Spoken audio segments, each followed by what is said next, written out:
All right, welcome to the A's Philosophy YouTube channel. I am A's Philosophy, and I had a little bit of time to see if we can try and get a discussion going tonight.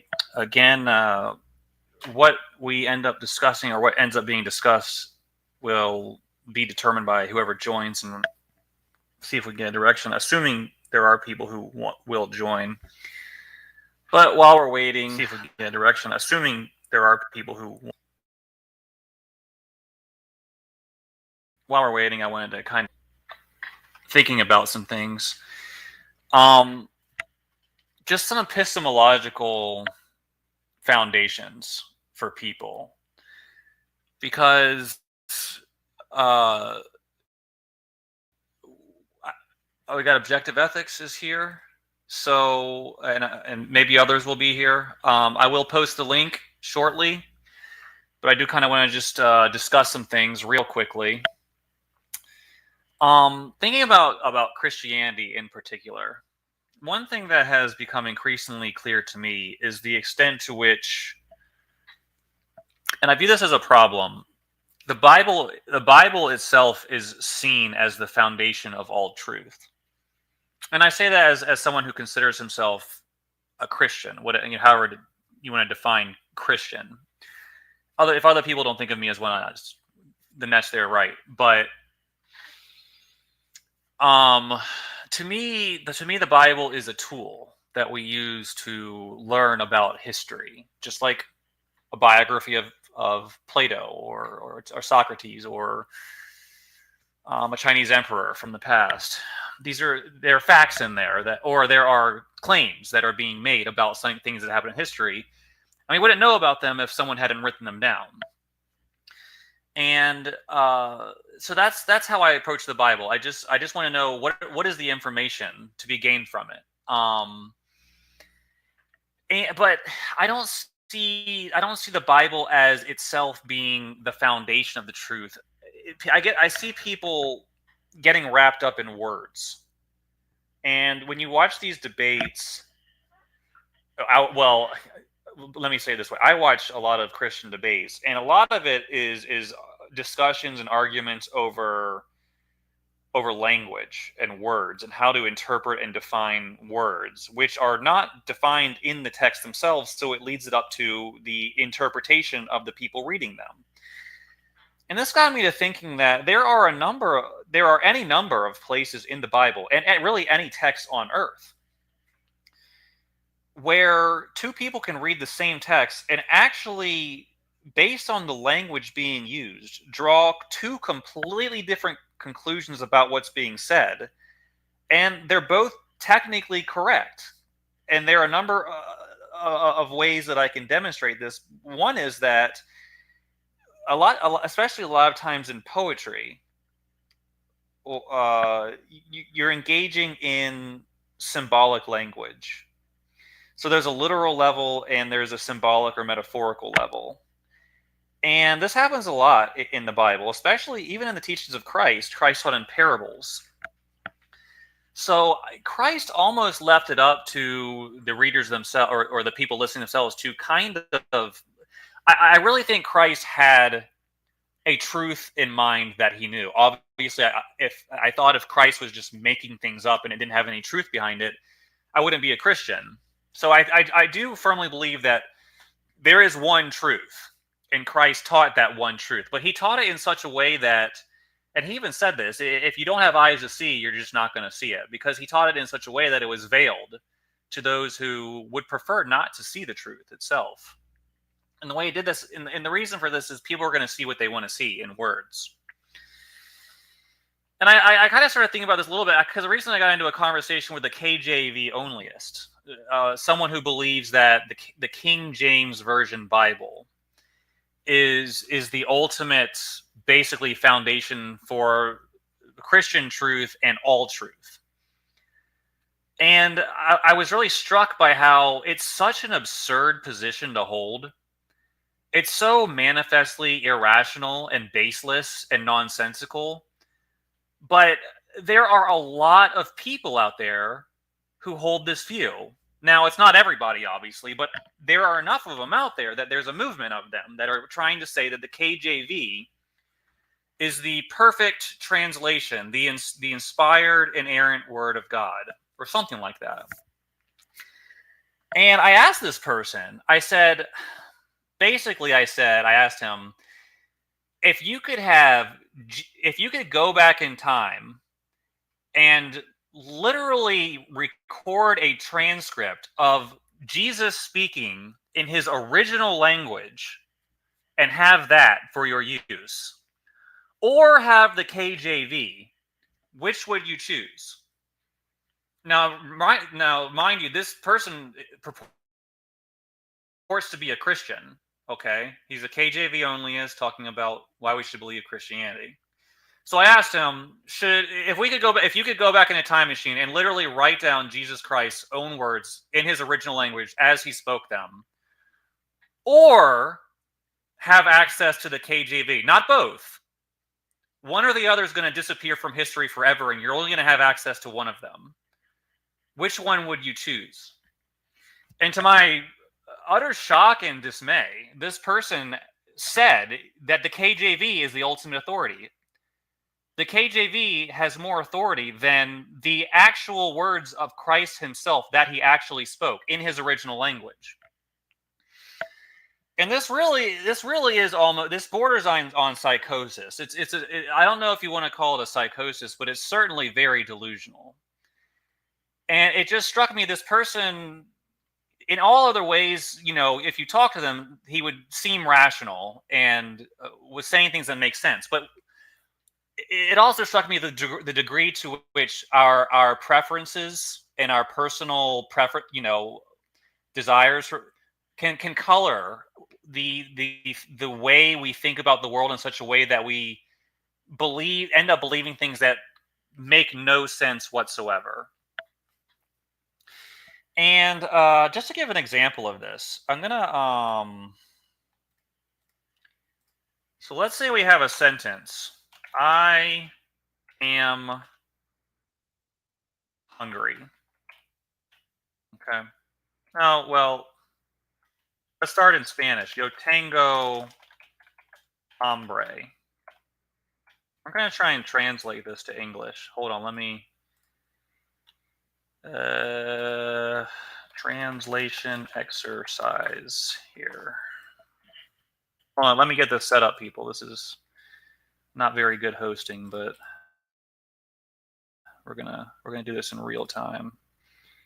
Oh yeah, let's do this. Yo tango hombre. All right, yo tango hombre. And now I took. We got hidden gnosis. I haven't seen you in a while. It's good to see you. Yo tango hombre. Now I took Spanish in school. I took a number of years of Spanish, so I know that yo tango hambre means I'm hungry. Now let's say some really important figure in the past, who is a divine teacher of all things true, said yo tango hambre, and we're trying and translate this into English. Okay. Well, here's the thing. Yo tango is actually it's from the verb tener. I wish I could. Tango equals tener equals to have. Hambre equals hunger. So yo tango hambre equals I have hunger. Okay? But in English, we don't say I have hunger. We say I am hungry. So the question becomes, how do we translate this if we want to have the perfect inerrant translation of the ultimate source of truth in the English language from Spanish? Well, actually, believe it or not, there are actually two answers to this question, depending on how you want to go. Do you want to go super literal, or do you want to go concept for concept? If you want to go super literal, you would translate it, I have hunger. The problem is that's not how English people speak. So if you wanted to go concept for concept in how you translate to English, you would say, I am hungry. So there are actually two correct ways to translate this. Two possibilities. And think about it. I am hungry is an extremely simple sentence in two languages that are very similar to one another, and you have two correct options, basically. So this just highlights to me that there is no perfect translation, because it really, if you have a very similar languages like English and Spanish, and you have a very simple statement like "I have hunger," and as a translator, you would have basically two very real and correct possibilities for translating this extremely simple sentence. Imagine the difficulty of trying to translate perfectly in one perfect way languages as different as Hebrew and Greek and English. And translators are constantly having to come up with decisions like this. Well, do we go super literal and word for word as it is in the original language, or do we translate it to the new language based on how they would think about it and speak about it?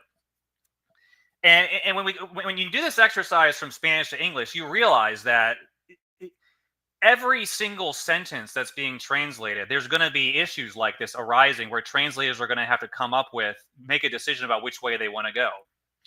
So my point is, there is no perfect translation.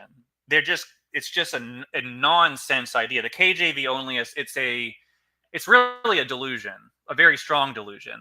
But also, we have to understand Jesus didn't speak Greek, but most of the New Testament is in Greek. So we really don't have Jesus's actual words. But you could argue that we have the Greek perfectly transcribed concepts of what Jesus taught, which is fine. You can make that argument. But you have to understand that there are going to be things that are lost in translation. And there's no way to. This is why when I watch these debates between Christians and they're debating grammar about things as important as the salvation of the soul, it just kind of strikes me that it's a fruitless endeavor. All right. So the KJV only is there is no perfect translation. That's why I read I read multiple translations and I put them all together and I try to figure out what makes the most sense based on everything. The KJV is a good translation. It's decent. But there really is no such thing as a perfect translation, because there really are multiple correct translations from one language to another. So you can't really say one is more perfect. It really depends on what your goal is and how you want to reflect the original language. So I say this because I talked to this KJV, and I was shocked at the level of poor level of critical thinking. Hedenosis. Pre-exilic Hebrew dialect is lost today even among Jewish people. So yeah, it's impossible to be certain in translating that. Yeah, exactly. And this goes back to my original slide. Let's get back to that if we can. This is why the arguments based on the bibliolatry arguments. I'm trying to get people to realize that we need to see beyond the words in the book. We need to ask, are they epistemologically? I'm seeing these presupps out there, these presuppositional apologists, and I don't know. It almost seems to me like they're gaining ground. Maybe they're not. Maybe they're just getting louder. But the presuppositional apologists are trying to make the argument that the Bible itself is the ultimate foundation for knowledge and logic and reason, all these things. And I'm not sure how many people are seeing this. Maybe it's just something I'm focusing on right now. But to me, this is really dangerous because, like I said in the first line here, the words in a book can never be the truth itself. So they're basing the entire foundation. Just think about this. Now, I'm not saying anything in the Bible is false. I'm not trying to make that argument. But the Bible reflects a truth that exists beyond it. There's just no way around it. Purportedly, supposedly, ostensibly. And the Bible didn't always exist. Uh, you know, did the Bible exist before Abraham, before Moses? No, there was no Bible, but there were things that were true. So I'm shocked at the level to which I'm seeing the presuppositionalists and these other Christian apologists just make this very basic logical error. And in a way, I think they're actually harming the faith quite badly for people who are paying attention to them, because the critics of Christianity are seeing how ridiculous these arguments are and how absurd and circular they are, and they're pointing them and saying, "Hey, these are the best the Christians have," and look at the nonsense they're spouting. So, presuppositional apologetics is dangerous and destructive, in my opinion.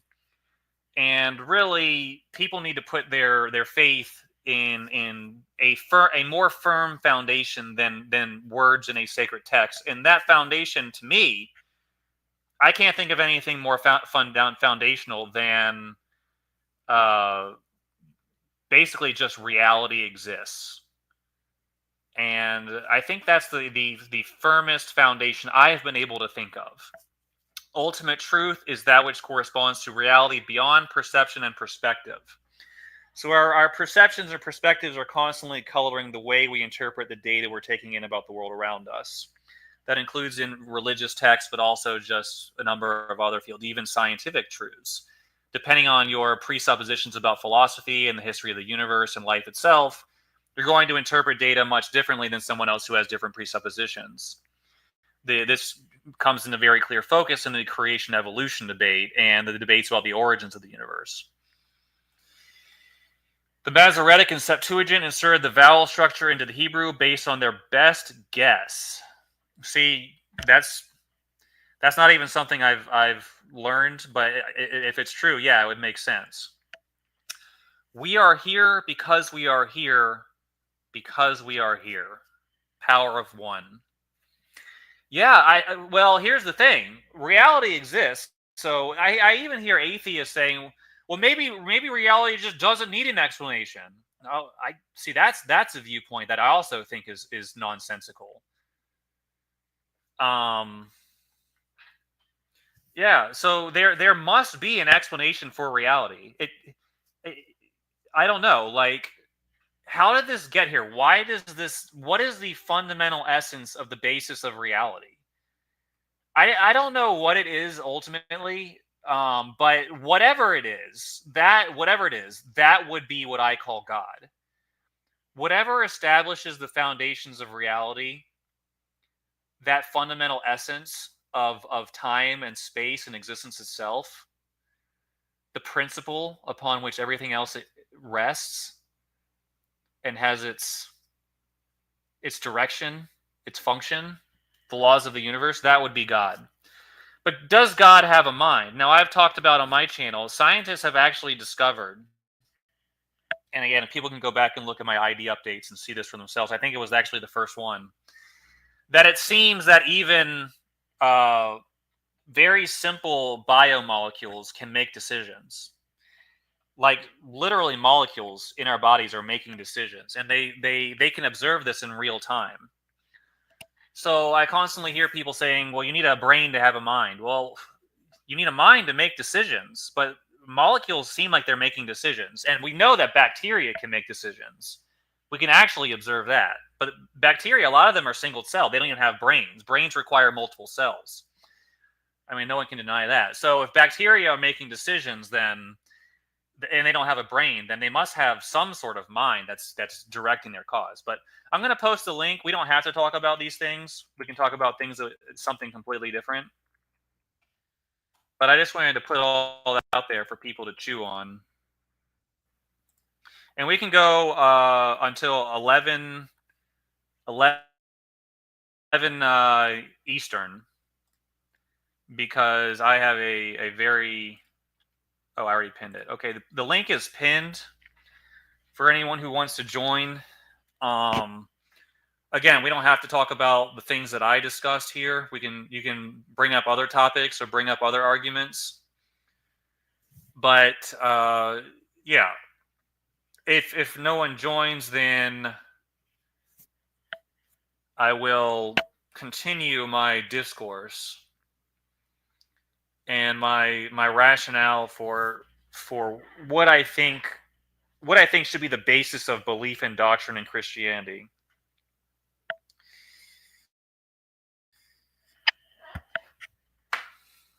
All right, we've got Objective Ethics is with us. How are you? Brother, my recovery is going fairly well. I slid back a little bit, unfortunately, but not all the way back. So I'm not like back in the hospital or anything. But it's a two steps forward, one step back kind of a thing. It's frustrating, but I can't complain. I'm still alive. Yeah, I mean, I can hear a little bit of discouragement in your voice. Tell me, if you want, just a few minutes. Tell me what's going on. Are you in a general upward trajectory, or are you just kind of stagnant? Or tell me how your recovery is going. I want to hear about this. It's so hard to tell because I've only been out of the hospital for barely over a week. So it's all still really fresh. So it's really hard to get a trajectory. I feel like it's kind of, if you were to plot something, and put it on a scale or a graph, I should say, if you were to graph something, I feel like the line is going up a little bit, but there's peaks and valleys as it's going up. Does that Mm-hmm. make sense? You know what I It mean? does. It does. And I had from the sound of it, what I thought was a somewhat serious knee surgery a number of years ago, and I felt the same way. I felt like there were good days and bad days. Now, what you seem to be going through is much more serious than what I went through, but I'm just saying I can understand the sentiment of, am I actually getting better? It's difficult at times. That's very well put, and that's exactly what I feel. I am actually having to combat depression and some anxiety and stuff because I just want to get my life back together. And I'm trying not to sound arrogant when I say these things, but I'm probably the greatest athlete you've ever known. I'm in extremely good shape. I've spent so much time kayaking. My upper body strength is unbelievable, and I played so much sand volleyball and martial arts and gymnastics that my lower body strength is great. And so I went from solid, being just solid muscle, and having the build of a professional fighter or professional athlete, and I went down in like a 2 week period. I dropped to 110 pounds, literally just evaporated as a human being. My hair Mm. basically started falling out and stuff, all because of my disease that I got hit with. So I'm building myself back up, but it's such a slow process. At every turn, I try not to think about what used to be and what could have been and all this other stuff. I try to focus on a positive future. And I am blessed. I've got a beautiful wife who's stuck by me through this whole thing without failing. Not only without failing, but she supported me and cared for me and just everything. I've got friends who care about me. I've got an opportunity to work. I've got a career if I want it, just waiting for me. You know what I mean? So it's not like I really. Yeah. There's so many people who have so much more to complain about than I do. I financially, thankfully, because when I sold my business and my 2 patents and everything, I don't know if I think I mentioned this, but I got a couple patents for my design and my whole design, and I licensed to build boats with the Coast Guard, and I sold that boat building business. I didn't sell my my. I still have the license to build boats with the Coast Guard. I didn't sell that because I can't transfer that to somebody else. But as far as my patents for the design of my boat, my molds, all my tooling and stuff, I sold that. And before that, I had a cleaning business that I started from the ground up, which is where I got the money to do the boat thing, and I was able to sell that business. So I had quite a bit of money. I was actually retired before I was even 40, really. And so fortunately, I actually had the money. I paid out hundreds of thousands of dollars in the last 2 years in medical bills, hundreds of thousands of dollars. And I actually had the money in the bank to do it. So there's a lot of people in my situation who don't have that, so I really, as much as I want to complain about things, I really can't. I really have to try to stay positive, but it's difficult, life. Well, And go ahead. I just want to say, I know chronic health problems, no matter how good the rest of your life can be extremely difficult to deal with emotionally. And I know that basically because I've had multiple health issues myself. It doesn't sound like any one of them was as serious as what you're going through, but just sticking with the knee injury, I was kind of in this. I mean, I resonate with a lot of what you're saying because I was a track runner in high school, and I continued to run after I graduated, and also through college. And when I hurt my knee, I got really out of shape because I couldn't run for a long time or exercise really at all. And it's depressing when you are used to that, and that's part of kind of what your identity, not your identity, but something you like to do. It's depressing. I do understand a little bit. I can relate to kind of what you're saying for sure. And yeah, my knee injury sidelined me for actually multiple years. That's how bad it was. I couldn't run or do serious exercise for multiple years. And in that time frame, I went from being an avid runner, which is pretty good shape, to basically becoming a slob, which I've recovered since then, and now I'm able to kind of get back to where I was. But basically, I know how depressing that can be. And like you, I kind of had a lot of good stuff going on the rest of my life. But again, when you're in pain and you have these problems, it can weigh on you. So I know where you're coming from. Well, I appreciate that. And, a lot of people who haven't been through things like this, they don't realize that when you have basically any injury you have that involves your core, which is essentially your abdomen and down, and anything in your lower body, this affects your daily life. Every single thing you do in life is affected by those areas. You can't walk, you can't stand, you can't twist or bend. Nothing you can do. You can't even lay down in bed without these areas being involved. You can have your arm chopped off for that matter, and you can get through life without, fairly well. And I'm not saying it's not hard for people who are amputees with their arms off. Although, side story, I actually did meet a lady at a coffee shop one time who was a double amputee. She had no arms, not a single shred of arm on either side of her body. She ordered a cup of coffee, put her purse down on the ground, got her debit card out with her toes, paid for the coffee, and carried it out by herself. I offered to help her. She wouldn't let me. She wasn't like mad at me for offering, but she just smiled and says, "No, I got it." You want to talk about a god savage, bro. I was so impressed. That lady made me feel like such a wimp, because I would never, you know what I mean? Like, if I lost both arms, dude, I wouldn't make it. She was literally like, I couldn't believe what I was watching. I could not believe it. I'm telling you, man, she can pulling her debit card out of her purse. I mean, my wife, if she asked me to get something out of her purse right now, it'd be like a 45-minute adventure. You know what I'm saying? Just to find it, for one thing. This lady was awesome. But that's a side note. But anyway, it is. I just wanted to, and I don't want to dwell on my own stuff, because I'm trying to stay positive, and things like your channel. I'll be honest with you, bro.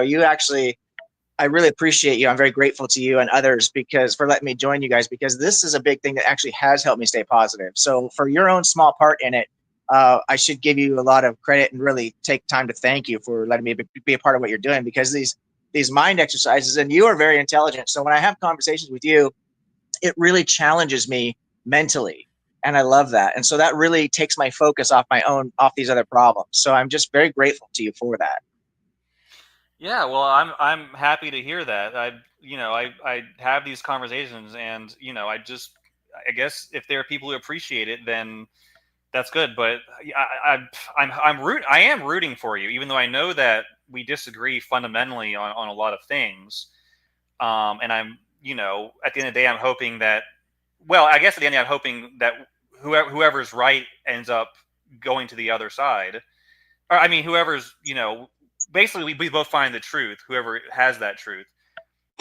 But I really I would love to hear that at some point that you can see an upward trajectory and things are getting better for you and your health is improving and things like that, because I know that, again, these things can seriously weigh on you and cause problems. So again, I think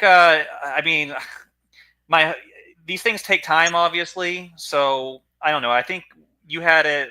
Actually, wasn't it like 2 weeks ago that you had the surgery on Tuesday of 13 days ago?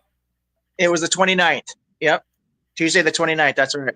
Okay. So, it hasn't been that long.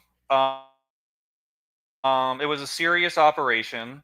I don't know what the doctors have told you about the recovery process, but have you spoken to them, and have they told you that this is normal and that you can expect this kind of trajectory or level of progress?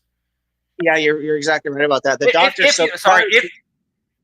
If you want to reveal that, you don't have to reveal anything that you don't want to. But I'm just curious.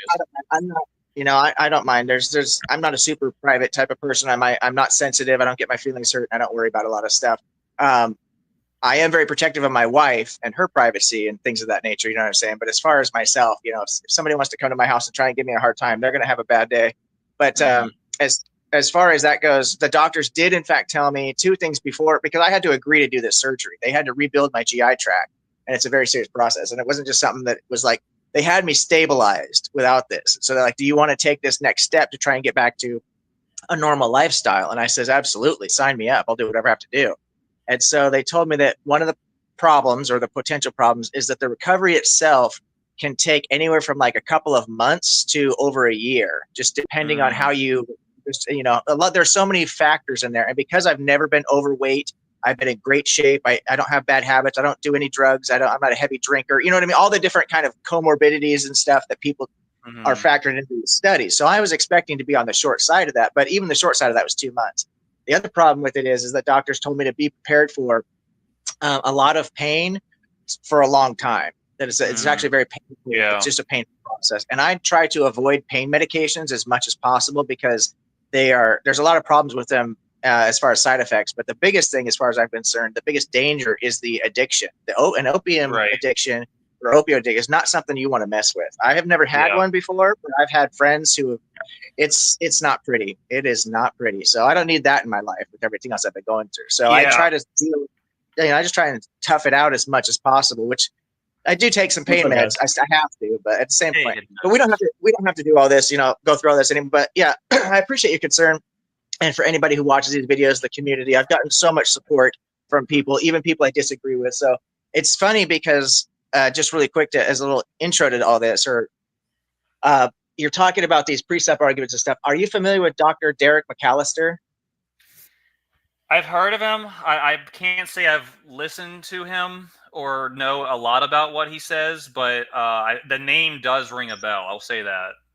Okay, he's got his doctorate in philosophy, and I just literally like an hour ago had an excellent discussion with him on his live channel, and I literally cooked him. And I'm not trying to be disrespectful when I say that, but you should go back and watch that discussion, because I literally, in a previous discussion, and you'll hear us kind of allude to it in this discussion, I had explained to him the problems with the precept arguments like tag and the modalist ontological argument and these other types of precept arguments. And I says that if once you learn the basics of philosophy, you don't even have to be a PhD or a doctorate in philosophy to understand how to attack these arguments. And it's most effectively done with what they call the substitution method or substitutionary method.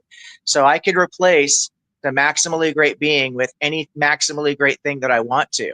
And I started to give an example of just how ridiculous you can make this. I started with the maximally great pizza.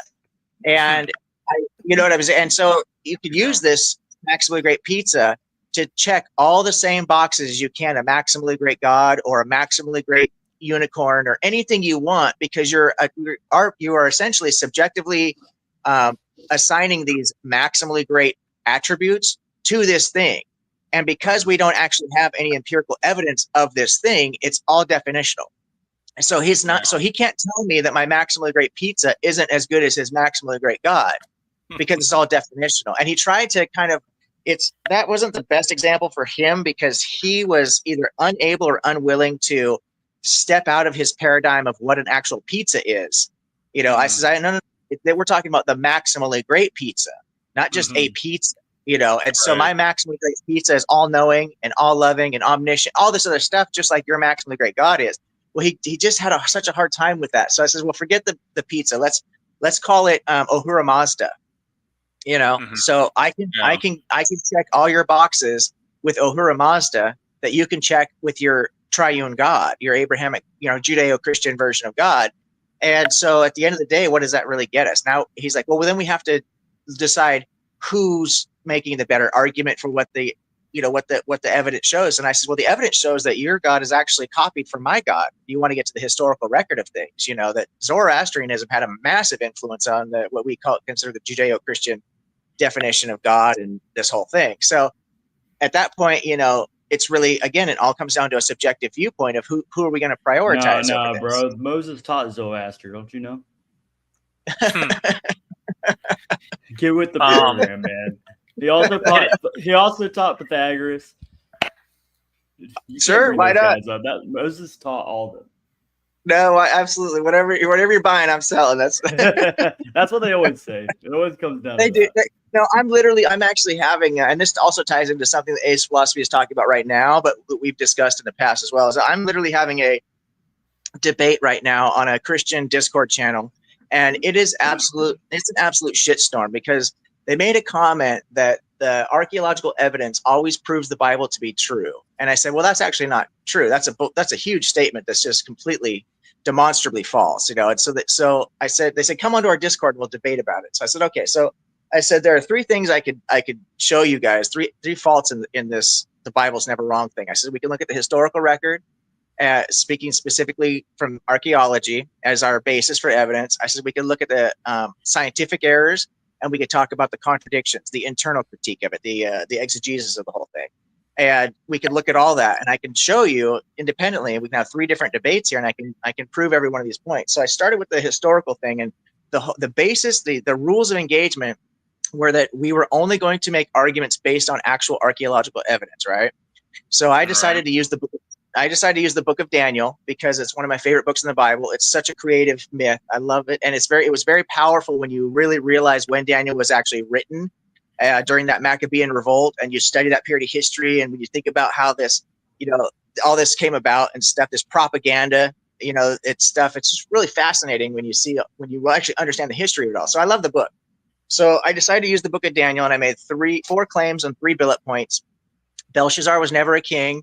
He was a co-regent. Belshazzar was not the son of Nebuchadnezzar. Darius was never a Mede. There is no Darius the Mede. And Xerxes was not the father of Darius. Okay, and those are 4 claims I made, and I cited all the actual archaeological evidence, the Behuston stele, the Van stele, the Van inscription. I cited the Belshazzar's own mother's inscription that gives the actual bloodline of Belshazzar through Nabonidus. There's no connection whatsoever to Nebuchadnezzar. I provided all this archaeological evidence. It's been about a week or so. I probably have, I don't even know, it feels like 30 Christians coming at me. I'm the only skeptic, in there. It's all Christians. And they're all coming at me with all these arguments about plausible explanations as to why we might be able to call Belshazzar the son of Nebuchadnezzar, that they may have been, there might be some distant family relation or something, So let me ask you. So before we go to, I'm not trying to interrupt you. I'm actually trying to learn myself, because the Old Testament is kind of not, the Old Testament historicity is kind of not my wheelhouse. I'm more focused on like New Testament and basically teachings of Christ and things like that, and reliability of the gospel documents and things like that, and the historicity of Christ himself. So I haven't dedicated that much time to investigating the historicity of Old Testament figures and the texts themselves. So in the book of Daniel, which again I've read, because I've read the entire Bible, where does it claim that he is the? Do you know the verse? Because we'll. Oh, sure. I actually have it all written and see if we can. You know which verse it claims that? Yeah, I've got it all. Let me see if I can find I've heard about basically everything objective ethics just said. I've heard before. I don't know if it's true. I don't know if he's right or they're right, but this is all like controversy that is kind of old news. Yeah. I just want to take a look at it just because, just to familiarize myself. I'm not taking a side. I just want to, because go ahead. Look at Daniel 5:2, for example. That's a perfect place. We don't have to go through all of these points unless you want to. I'm more than happy to. I've had this debate. Yeah, I've been doing this, as you know. Well, so a big point that I've argued with people, and like I've actually like had to shift my paradigm in my brain, because Christians get mad whenever you point out the book of Daniel is obviously written after the Persian period. I can't remember the years, but because it gets the prophecies right, we date it late. And then I've had Christians say, well, you keep asking for prophecies that our Bible got right. We have one, and now you're trying to like take that from us. So you have to, if we're going to like question every prophecy in there, whenever one's right, we shouldn't automatically say, well, that means it's. But that's the problem, though. That's the problem, is that that's actually not true, and they're being very dishonest with you when they're telling you that those prophecies came true. And one of the biggest reasons, one of the biggest clues that we have. Well, the Daniel prophecy with the statue with the different ores made out of different ores. That's I accept that to be a. I do think that whoever wrote that did it after those wars, after the Greek and Persian wars and stuff. But that's an accurate prophecy. in the Bible. But they're pushing the prophecy leads you to the Maccabean revolt. It doesn't lead you to the birth of Jesus, which is how we know that it was actually set. Okay, I got you. I knew. So that's how we know that it leads us to the birth of Jesus. Right. So that's how we know. Yeah, that's how we know that it was actually written in that period. That's the biggest indicator, is because that prophecy, when you do the 70 times 70 weeks, which is what that boils down to, we do that math, and it actually breaks us up in the desecration of the temple and stuff like that. That all happened. And now I'm drawing a blank on the actual Roman. That's not the chapter that I was referring to. The one I was referring to is it got to do with a statue made out of gold and then iron and copper, and all of them represent different armies. I gotta reread that. I haven't done it in a while. Yeah, those kings. But again, those kingdoms all existed. That's not actually a prophecy. That's just talking about history. You know what I'm saying? It's not really. Well, in the Christian perspective, if Daniel wrote that book, then it is a prophecy. Yes, in their paradigm, you're right. Yeah. Yeah, you got to kind of give them a break because they have an accurate prophecy in their mind, and we're trying to take it from them, even though it's accurate. It's a weird subject. I don't know how to go about it. Yeah. To me, it sounds to me. Again, this is based on very limited studying of this, admittedly, but I will say that it sounds to me like the secular scholars are saying that because the prophecy is correct, that means it was written after the hand, because there's a priori no such thing as a true prophecy, because it's all mythology. But from the Christian perspective, that's not the presupposition. It could be correct. So you haven't really falsified anything in the mind of the Christian, in my opinion. You would have to establish from archaeological, from manuscript. Wait, let me just finish. You would have to establish from manuscript evidence and dating the manuscripts themselves that the earliest we can go back, or from whatever evidence is to the Babylonian period or whatever, or whatever. That's basically what I was trying to say. And then the people who are dating Daniel late have an issue because they accept that Ezekiel was written, I don't remember, 500, 600, somewhere around there. And Ezekiel talks about Daniel. So then the Christians are like, well, Daniel is back here. It goes in circles, but that's kind of the route they'll take. And there is an issue, though. There was a legit historical Hebrew Daniel who was some kind of hero, but we don't know much about him. It does all get convoluted. The biggest thing is that when they run the prophecy of the 70 times 70 weeks, that's what gives the skeptics the benchmark, because it literally tells you, it's almost word for word with the desecration of the temple and everything, what's happening, what's going on. And we know when that was in history. So we could say, okay, let's just use this as a safe benchmark. And then anything after that or anything before that, we're not just dismissing it because of a priori or anything of that nature. We're dismissing it because we have a very good reason to establish this at this point right here. You have the burden of proof becomes to play devil's advocate and play Christian for a minute. Just because you have the 70 times 7 weeks thing and you've got a date, right, that you're pretty set on, that doesn't mean that the entire book of Daniel is dated at that point. Because then if you're going to do that to them and say that the whole book must be after that date that you set, then all of a sudden you're taking away all the arguments that skeptics have, where all the books of the Bible aren't actual. We think they're all a bunch of pieces of different documents put together into books. But if you're going to do that to Daniel, then we can no longer argue that, and I think that's not consistent. I think you're right, and I think that's fair. I agree with you 100%. Okay. Let me ask you something objective. Would you agree, perhaps, that do you understand the idea of dual prophecy in the Old Testament? Yes, I do. And there's I agree with Justin and most of the other critics on that. That a prophecy is a specific genre. In order for something to actually be a prophecy, there's very specific criteria, especially when you're talking about biblical prophecy. It's laid out as to what a prophecy is and how you know if someone is a true prophet or not and all this other stuff. It's literally laid out in the Bible. But we know that this is a genre. So the prophecy has to actually apply to something that the prophet is talking about that the audience will understand. That's the number one criteria to know it's a prophecy. Otherwise, what we can do is we can do what they did in the New Testament, and what Christians continue to do is just read prophecy into anything we want into the Old Testament.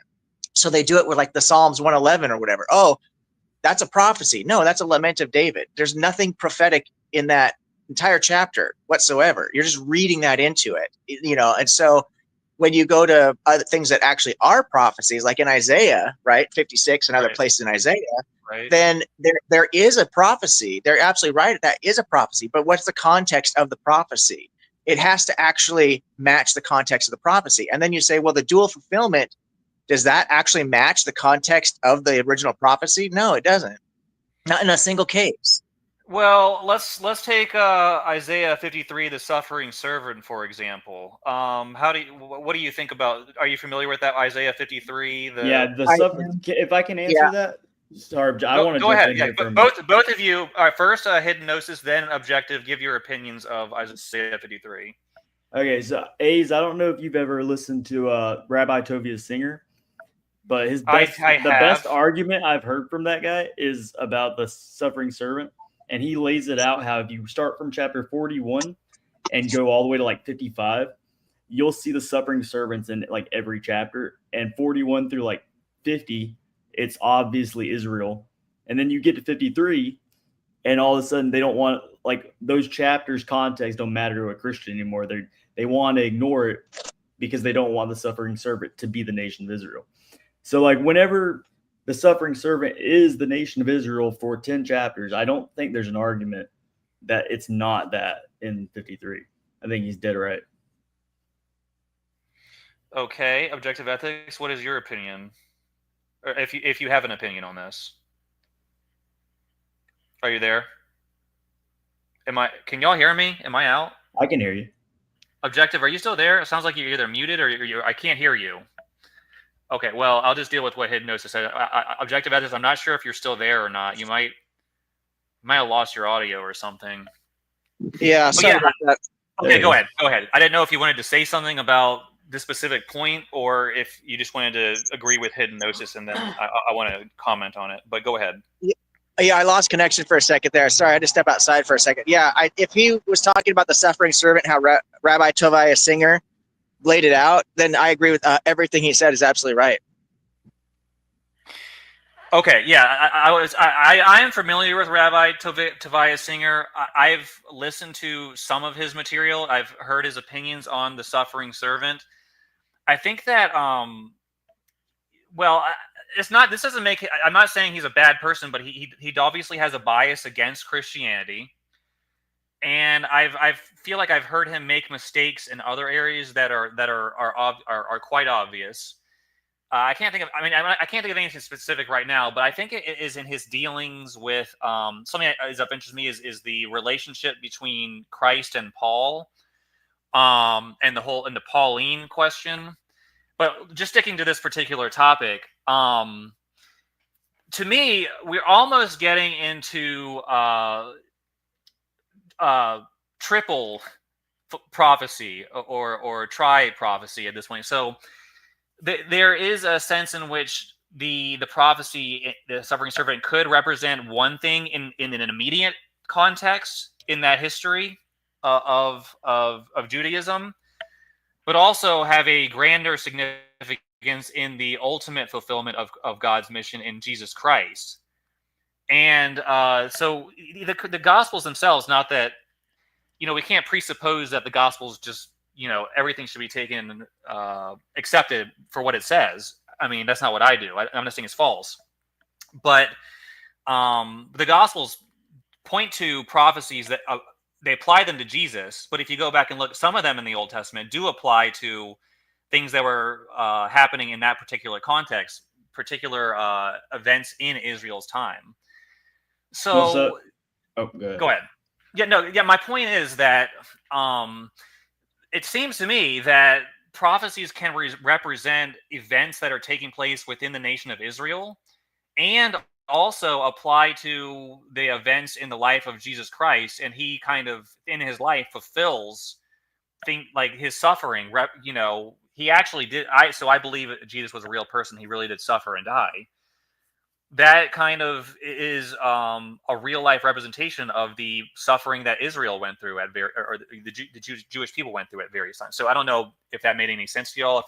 So I kind of agree with you I got some complicated thoughts about this because I get why Christians do the double prophecy stuff, and it can be fulfilled multiple times. I think that it'd be really helpful if the Christian world, like the church, got together and nailed down what is prophecy, what is going to like specifically going to be about an event in the future, and what is a what is it called, like a trope, right? Like a vague idea that can be applied across all span of time, and it's always going to be true, right? So leaders are always going to be corrupted by power. So if I made a vague statement about how all who become rulers will be seduced by power, that is always going to be true every time a new leader is elected anywhere. So that to me is not prophecy, but they're treating that as if it's prophecy. And I think there needs to be a distinction. And then I'd be cool with what you're saying. Yeah, to me, so the guy Justin, who from Deconstruction Zone, he's clearly very intelligent and well studied, and I see him running circles around Christians all the time. But one thing that he does is he says that Jesus doesn't fulfill any prophecies, and I think an example I've heard him give. Well, he doesn't fulfill any specific ones. He fulfills the vague ones. And that's kind of like I'm half and half with Justin on that. Like I give you credit that he's fulfilled some things, but the stuff that he's fulfilled is always the vague ones. That's like kind of, it's shady. Well, also Justin points out that it appears that Christ failed to fulfill a number of prophecies that should have applied to the Messiah, like that he will liberate Israel from its enemies, which obviously the enemy of the time of Christ was the Romans, and the Romans completely destroyed, the Jewish temple and all that. But to me, when we're talking about prophecy, and there's other things he's gone after, but for this one example, he the thing about prophecy, it's very symbolic. I interpret the enemies of Israel as, when you look at the teachings of Christ, the ultimate enemy is sin itself. So the ultimate enemy to be defeated in a literal sense would be the Romans in the context of the time of Christ. But the teachings of Christ are universal in that they are focused on liberating people from the ultimate enemy of all mankind, which is sin. And Christ's teachings do that, in my opinion. And I think you're right in the concept. And I think Justin from Deconstruction Zone would agree with you. And he would say that sin hasn't been defeated yet. So the statement of Jesus hasn't fulfilled that is still that, like, it's still accurate. That's the idea, but like he didn't do it. He's gonna do that in the future. So he has not completed the prophecy. One other problem that we have is that a lot of modern Christianity doesn't base itself on basically a firm foundation of what actually saves people from sin. To what Christians are taught today is that Christ basically saves you from sin by dying on the cross. Now, this is going to upset Christians who are listening, but that's not what Christ taught. Christ taught that what saves people from sin is repentance and stopping sinning. So the way I look at it is Christ can't directly save anyone, because to me, if he could, I say clip that. Oh, I've said that. It was a joke. It was a joke, man. Oh, yeah. I'm sure. Well, not enough people listen to me that they're going to care what I say. But anyway. But that's a statement that Christians just. I know somebody cringed down there. Oh, absolutely. But it's just. I hate to say it. It's just bare observations of reality. Like you said, sin clearly. There's still very clearly a very big sin problem in the world. And if Jesus defeated sin, then why does so much sin still exist? So we have to wrestle with this question. They do. I don't. Because to me, it's impossible for Christ to directly save us from sin. Because one, sin is caused by humans exercising their free will to sin. And because people do have free will and they continue to sin, and that's the way the system God has created, sin will always exist as long as people exercise their free will to do so.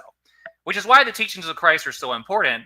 Not that, he was the only one to teach these things, but basically he said, that repentance, which is probably defined as stopping sinning, is the solution to the sin problem in the world. So if people were to listen to Christ, here's my opinion. Here's where I'll end this. When it comes to Christ defeating the ultimate enemy of mankind, which is sin, if his teachings are properly applied, that will happen. But people don't apply his teaching because they aren't even really being taught his teachings, which is that you have to stop sinning. That's the only solution to the sin problem. But okay, I'll end it there. Do you mind if I jump in here real quick? Yeah, go ahead. Okay, so and I want to be careful how I couch this because this is your show. I'm a guest in your house. So if you want to proselytize or talk about anything you want, it's your show. We can do whatever you want. But it's not a frustration. It's just it's an observation. We engage in these very interesting topics. We start talking about something, and then somehow it seems like we just go into these rabbit holes, and we never really complete any thoughts. So we started this whole thing talking about precept, and then we went to Daniel, and now we're talking about unfulfilled prophecy. So we haven't really. I think we should throw the yellow flag here and say, wait a minute, let's set all that. I think Daniel and unfulfilled prophecies. I don't know what you're talking. Where did you say we started? We started with precept, and I was talking about my discussion with Dr. Dallas. Yeah, and then we started talking about historical errors. This isn't even about prophecies in Daniel. It's about historical errors in Daniel. It's really what we were trying to do. Objective. You're right. You're absolutely right. We jump. There's no resolution to any topic that's brought up. So let's try to do that. Let's try to focus on something. So let's rewind to Daniel 5. Yeah, let's rewind to Daniel 5:2. Just as a quick example. So in this debate, while you looked at it, we pulled that up. In this debate I'm having with these Christians about the archaeological evidence, I cited all the actual archaeological evidence that backs up every single claim that I made about Darius, who Darius actually was, who Xerxes was, who Belshazzar was, right? And it says right there, Nebuchadnezzar, his father. You see that? So Daniel is making a claim that Nebuchadnezzar is the father of Belshazzar. Okay, so in this debate, all right, let's read this. So let me read this. Sorry, I'm not trying to interrupt you. I just want to read it so that people can hear.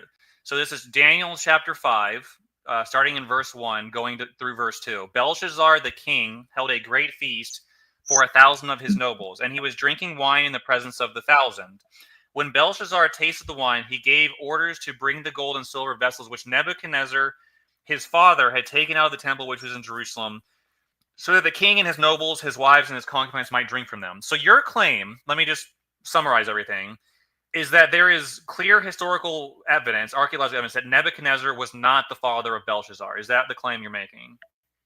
So here's where it gets tricky, and this is what the Christians are essentially trying to hide behind, is that they're saying that it's possible that a distant relative of Belshazzar married into the bloodline of Nebuchadnezzar, and therefore it would be acceptable for Daniel to call him his son, because in this period of Persia, this Persian and Babylonian period, they did like the son of David. They would sometimes refer to, it would be considered what we call a throne name. So it's not Nebuchadnezzar necessarily because he's his son, but he has to be his relative at some point in order to call him his son. The problem is there's no evidence of that. The actual evidence of Belshazzar and Nebuchadnezzar, frankly, it shows their family line, and there's no connection.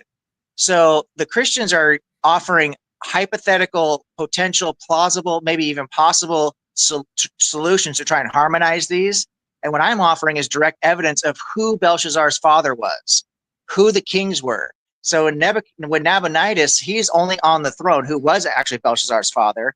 He was only on the throne because his great-grandfather ran a coup against Nebuchadnezzar. So there's no relation there whatsoever. They took the throne from Nebuchadnezzar. So the bloodline would be from Belshazzar to Nabonidus, through Nabonidus to his great-great-great-great-grandfather, or whatever that would be. And that's what the evidence shows. Now, does that mean it's impossible that there's some kind of marriage that we have no record of? No, it doesn't mean it's impossible. It's not a logical contradiction per se. But the evidence is heavily skewed against it.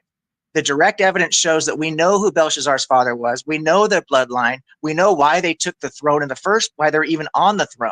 So if you're going to go with all the evidence that you have on hand, and you're going to be skeptic about it and as objective as possible, the only logical conclusion that you can make is that this is not an accurate recording of history. That's the only logical conclusion you can make. The only reason you would say that this is actually a more plausible, because it's not just that it is plausible, but it has to be more plausible than what all the evidence actually shows, is if you give the Bible a special pass and say, well, and this is what they're doing. They're saying, well, the Bible's right every single time. It's never wrong. And so therefore, when there's ever a question, we should just give the Bible the benefit of the doubt. The problem is this is special pleading and circular reasoning. It's the sharpshooter fallacy. You're giving the Bible the free pass every time there's a question because it's plausible. And so you're giving that a, okay, that really happened check mark. All your check marks are lining up the way that you want them to. And so when you look at this and you're like, look, it's never wrong. And so therefore it must always be right. And it's such a flawed method. You see what I'm saying? So I got a question. So what's your actual, like, what are you saying is false about this? Just that Belshazzar is not Nebuchadnezzar's son? That's correct. Like your ultimate, like, yeah, they're separated by several generations. There's a lot of issues in this book. That one, to me, like, doesn't really matter if, like, he's his actual dad or not. They both ruled. It's not history, it's not a theological. No, it's not a theological. This is not the debate about.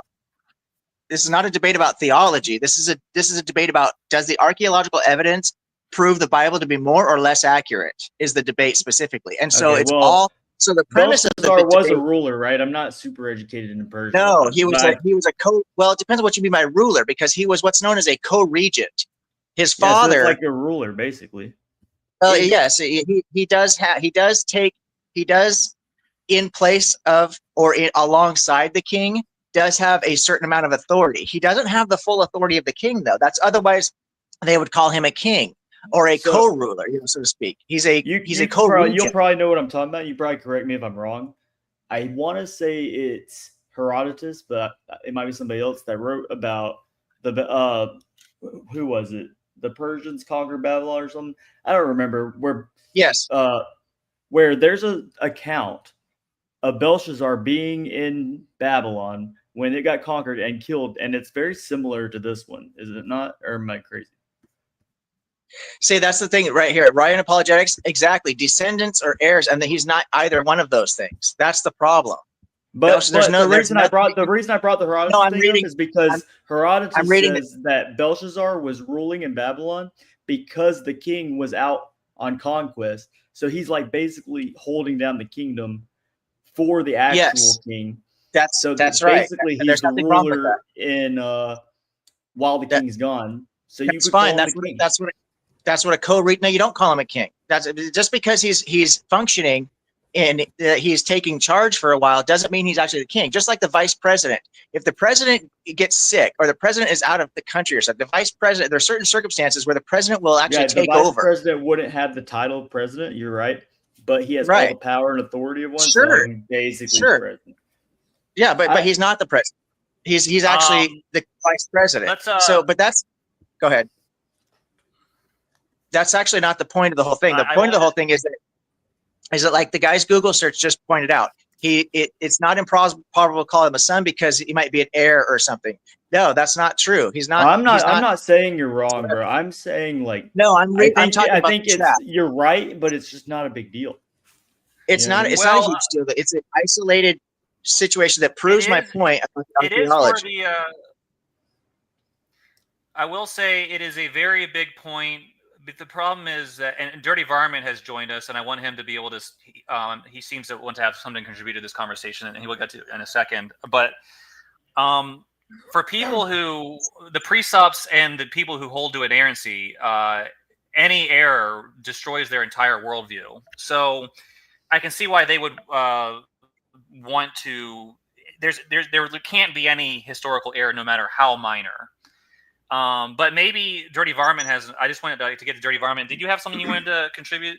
Or thought about this passage, Dirty? Yeah. I mean, I was looking at it on the screen, and next to the word father, there's a little footnote, and so I clicked on the footnote, and it says predecessor.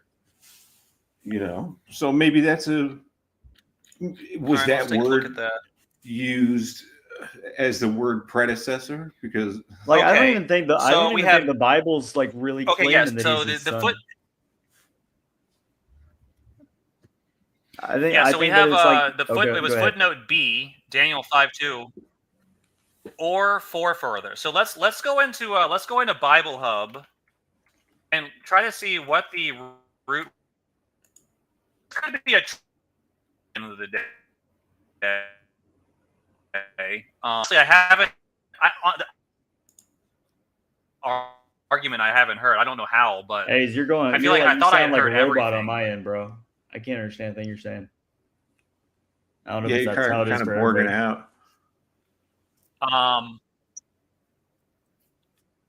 Y'all go ahead. Y'all talk. All right, so objective. I just want to say, man, I don't disagree with almost anything you said. All I'm doing is I'm trying to push back because I'm around a lot of Christians and I know that they see it totally different. And just because you're right doesn't mean like it's weird. It doesn't mean they're wrong. Does that make sense? No, it does, which is exactly why, because I've had this debate so many times, which is exactly why the rules of the debate were set as such that the archaeological evidence must match the claim. So if their claim is that he actually was, there is this blood relation, which would make it the forefather, and all those things could then be applied, okay, or heir, or any of those things, those can be applied if there is this blood relation. So they've got to provide the archaeological evidence for this blood relation, not just to say that it's possible, because I agree. Yeah, but so what about in the case of all the Christians in the world that would be like, yeah, we can see the Bible got a minute detail wrong, like. Yeah, well, but if you click on the footnote on mine, it says predecessor, and so that it doesn't have anything to do with blood relationship. Well, the footnotes are way later, and they're probably correct in the mistakes. Yeah. That could be true. I mean, and also if you logically play this out, there's a million possibilities that are not logical contradictions. That doesn't mean that's the best answer. And so if you're going to try to find the best answer, you look at the evidence at hand and not just say, well, anything is possible, so therefore it could be right, so therefore it's not technically wrong. Like the brother said, yeah, it may not technically, I think it is wrong, but it's not impossible. And I agree that it's not, and I'm an honest person, so I told these guys, look, you're coming up with some certain possibilities, but you haven't evidenced these possibilities. You got to actually connect those dots before you can say that your possibility is stronger than what the actual evidence says. The actual evidence tells us who his father was, who his heirs were, who his bloodline was. We have all this. And the other thing about it is, if you understand the culture at the time, right, it was not, I don't know of a single instance where somebody ran a coup over the throne, right, and then a distant relative of theirs would use the name of the king that got usurped. They would be using the name of the king that's in their family line of the king that actually took over. That's where they would start saying son of. So saying, I can't remember Belshazzar's great-great-great-grandfather's name that actually ran the coup against Nebuchadnezzar, but if he was going to be son of anything other than his direct father, Nabonidus, he would be the son of that guy. Oh, actually, I do think I remember his name. It is like some, what was his name? Amel Marduk would be the guy. So Belshazzar, if we're going to follow history and this whole son of heir and all that business and take their argument seriously, which we should out of respect for them, he would technically could be called Amel Marduk Belshazzar, or son of Amel Marduk, because that's who actually took over the throne. And that's whose bloodline and that's whose heir he actually is. There's no way that they're going to call him the son of the king that got usurped. That doesn't even make sense. Well, right. It's not even logically. That's just more proof that this book is truthful, is because it goes against what the normal society would even think to do. Yeah, that's where the arguments. That's where the arguments break down. Is that it's this logical. It's just because something's not impossible, you're going to give it all the weight. You're going to say that it's never been wrong because it's saying things that aren't technically impossible. Well, they are actually impossible. I think you're saying things are wrong before even confirming that it's wrong. Like there's a lot of scholars, if you do a Google search, a lot of the scholars will say that Belshazzar married one of Nebuchadnezzar's daughters. There was this They coup, do say that. And where's the evidence? That was very common, is basically, 80% chance that that's true just because of the common practice. But that's a smokescreen, because that is the argument. But then where's the evidence? Because I've cited the scholars who did the peer review work. I didn't just cite the archaeological evidence. I actually cited the actual scholars that talk about this. And I used. All right, objective. So Objective. Can I cut in? yeah. All right. I just want to hear how you respond. I know I just interrupted you, and you were making a point, but I want to see. Apparently, this term is used in Ezra 5:12, and it says that confesses that our fathers angered the God. So fathers might not be like a literal. And I know you're dealing with that, but do you recognize that? Is that kind of what you're suggesting? Dirty varmint is kind of means like more like ancestors or forefathers or forebears, as opposed to a literal. It's hard because the Daniel passage, I believe, was written in Aramaic, and so we'd have to find what the Aramaic word means. And if the Aramaic word means predecessor, it doesn't necessarily mean grandfather or father, then the whole point, the whole argument is moot. Well, so we'd have to find the Aramaic translation. Well, here's what we would do. I don't understand why you're stuck on the King of Belshazzar deal, because like the next section, I think I'm on chapter 6. This is talking about how Daniel is like promoted to like the third highest ruler of the Persian Empire. And it's also talking about how Darius and Belshazzar are like commanding all the nations to worship the God of Daniel. None of that happened in history. That's so much easier to like attack and argue than hold on. Minute thing about the king. Hold on. Let me just say one thing. Hold on. Okay, I want to speak after objective. Yeah. Go ahead. Let me just say one thing about this. So the thing that we should be doing, in my opinion, is that I am an engineer technically by trade, or so I'm not a scholar, even though I've studied this for many years, right? That's not my expertise. So what I do is when examining this evidence, not only did I cite the archaeological evidence that I mentioned, like the Van Stele, for example, or the Van inscription, or the Behistun Stele, or any of these things, I actually cited the peer-reviewed work, right, that by critical scholars who actually addressed all the issues you guys are talking about and refute them. C.L. Soames, Daniel 2003 was his book. John Collins wrote a book about Daniel, 1993. Brill, 2002, edited by Collins and Flint. I could go down a list of actual peer-reviewed scholars who are PhD or doctorates in history or biblical studies, things that are relative fields to this. Okay, so they're going to have to, anybody who's going to make an argument against this is going to have to come up with I don't know what against the king thing, or is that what you're still talking about? Yeah. All these claims that I've made. So there's no such thing as Darius the Mede. There's no record of any Darius the Mede. There is. Have you looked into it? I mean, bro, they were all like interchangeably among all those different nations. I think they've recently discovered. If you lived in the Sinai Peninsula and you were a Semite, there's a chance you were also Akkadian. You were also an Elamite. Like they were all mixed. So like Darius could easily have been a Mede. Yeah, Darius the Mede. I think there was an archaeological expedition that just uncovered a bunch of evidence proving Darius the Mede existed. It was like some northern. Well, I just did a deep dive. Into this, and that doesn't exist. You're not going to have to give me a source on it. Well, no, I agree that no other source ever has called him Darius the Mede. Only the Bible does. Exactly. I think it's weird, but like they just titled him wrong. But Darius did exist. He's a real dude. Yes, he exists. Of course he did. He got him his title or like where he's from wrong. Let me That's ask. What I'm saying. I just don't. Go ahead. I just want to ask: does the archaeological evidence say he's something other than a Mede? Do they call him Darius the? Okay, what is the actual inscriptions they found called Darius? A Persian, king of Persia. Which he was. Guy. So is it impossible that a Persian king could also be? Why is it impossible? It's supposed to be a Cyrus the Great or something. He was not the son, but he took the throne. He inherited the throne from Cyrus, but we don't call Darius the son of Cyrus because there's no blood relation there. It's not being done. So, but he did. It was Cyrus the Great. Then there was actually technically two kings. One of them was like on the throne for less than a year. The other guy was on the throne for like maybe 2 years. And then Darius the Great, which is what we call him, the father of Xerxes. He's the one who actually then takes over and stuff. But Cyrus is the one who actually, defeated Babylon. Now, Darius, we believe, was a general in Cyrus's army. So if you read the book of Daniel, they try to put Darius as the one who freed Babylon.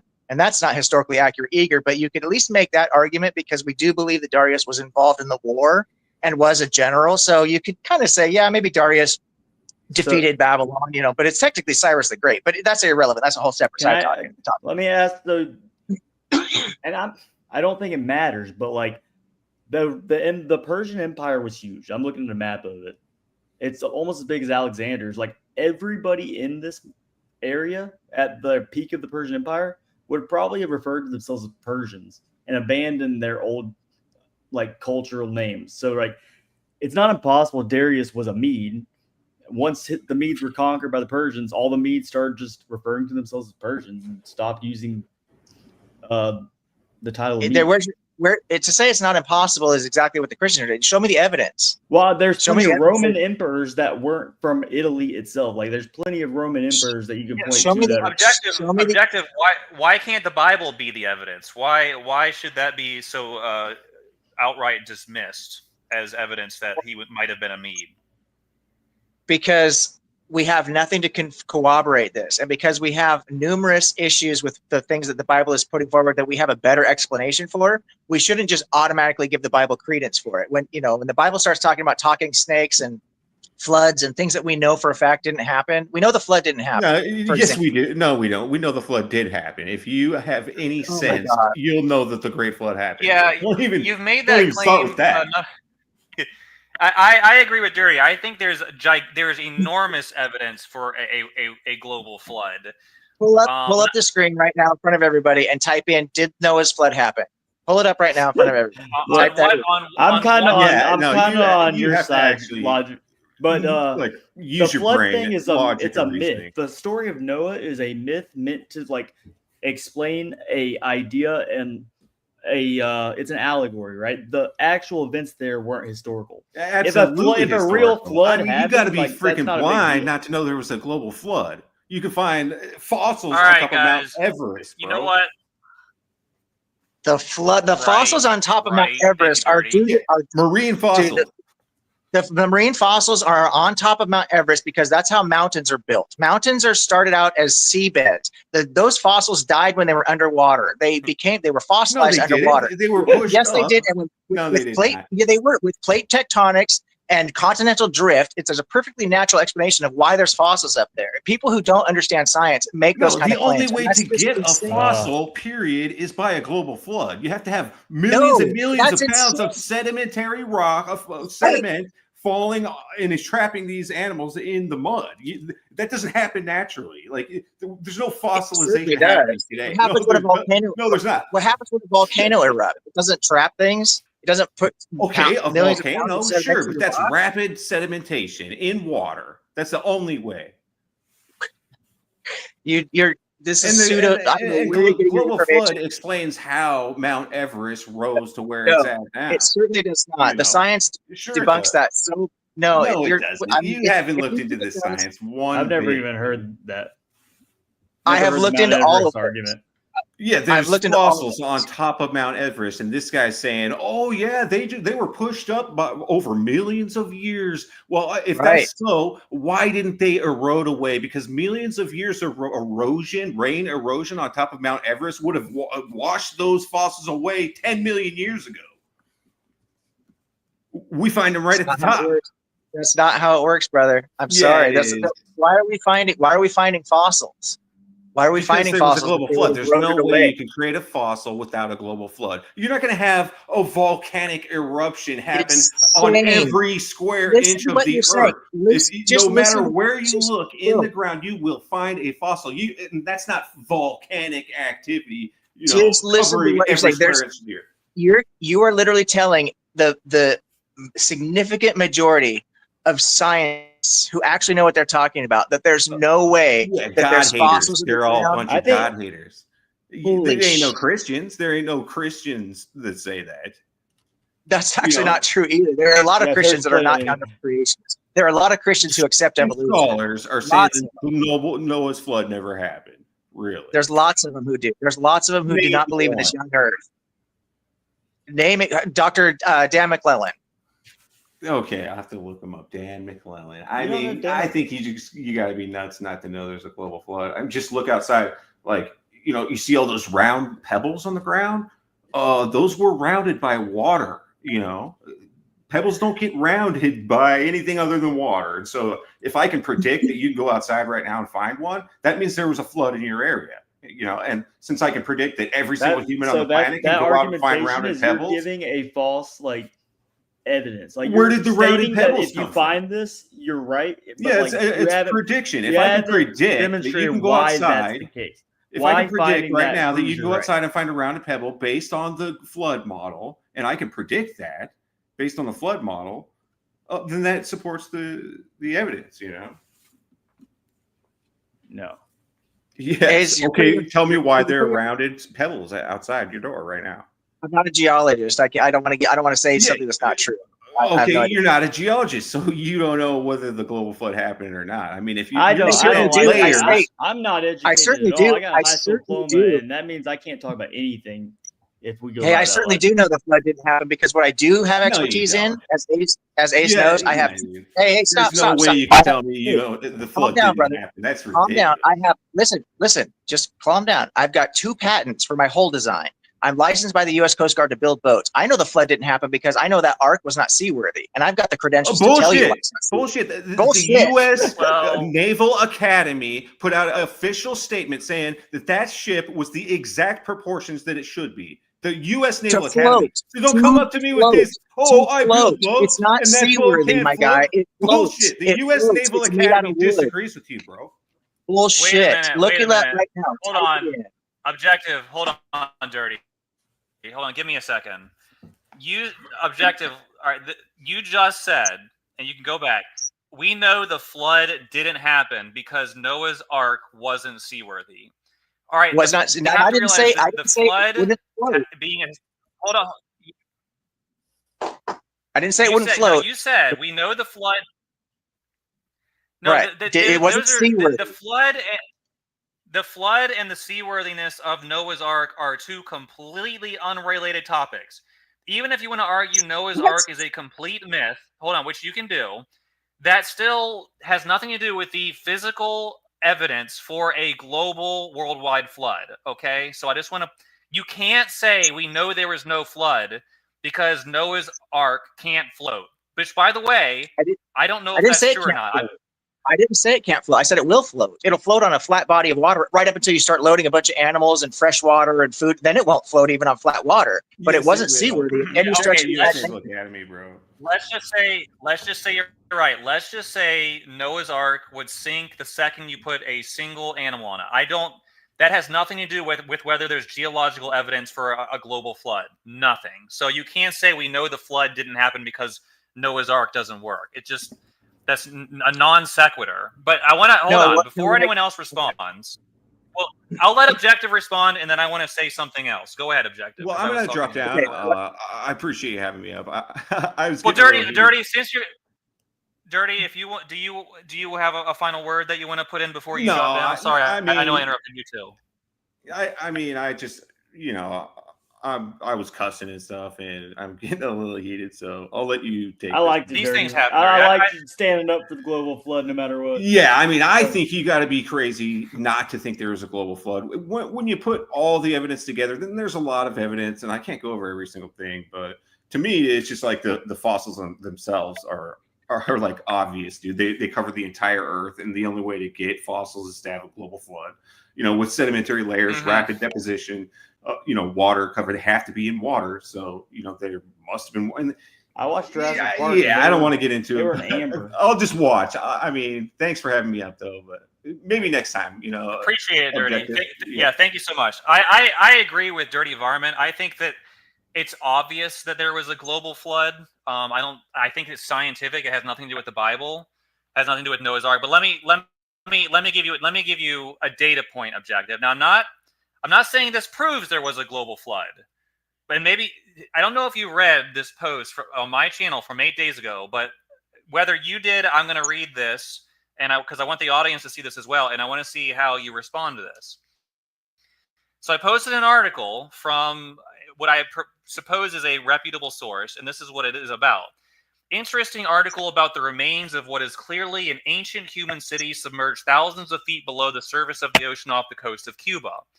This underwater complex is very similar to others that have been discovered off the coast of numerous countries around the world, including Egypt, India, and Japan. Some of them are briefly discussed in the article.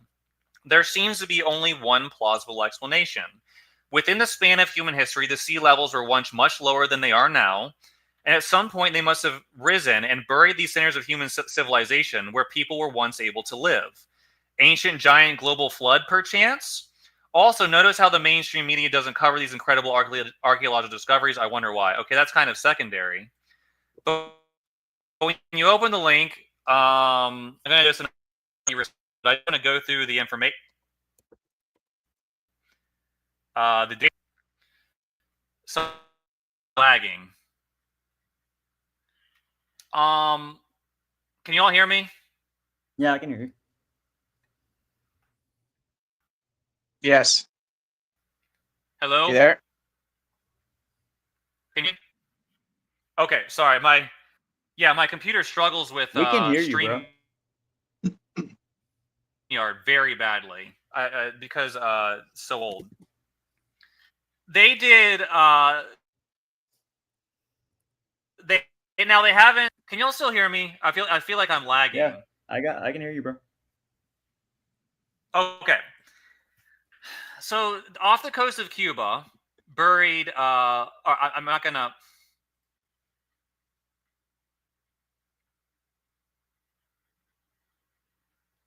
Sorry. Basically, if you want to see the information, go to my post. But I wanted to just show it because whenever I try to look up websites while I'm on StreamYard, my computer just dies. But anyways, go to the link I posted. There is clearly an underwater, thousands of feet below the so like half a mile below the surface of the ocean, there is a highly developed temple complex off the coast of Cuba. And it is very similar to other ones that have been discovered deep in the ocean off the coast of India and Japan. And I forget what the other one was. What was it? India, Japan. In Egypt. In Egypt, there's a buried city in the ocean off the coast of Egypt. And to me, what this means is, and as I said, that the sea levels had to be much lower than they are now, and then they rose, covering what could have been a large portion of the Earth's population, and that could have very well been interpreted as a giant global flood by the people who experienced it, especially if it happened in a short time frame. Say, now the Bible says a few days, okay, but let's assume that's figurative. Let's just say it was less than a century that some cataclysmic thing happened and buried all these human centers. Is that not evidence of a giant global flood or what?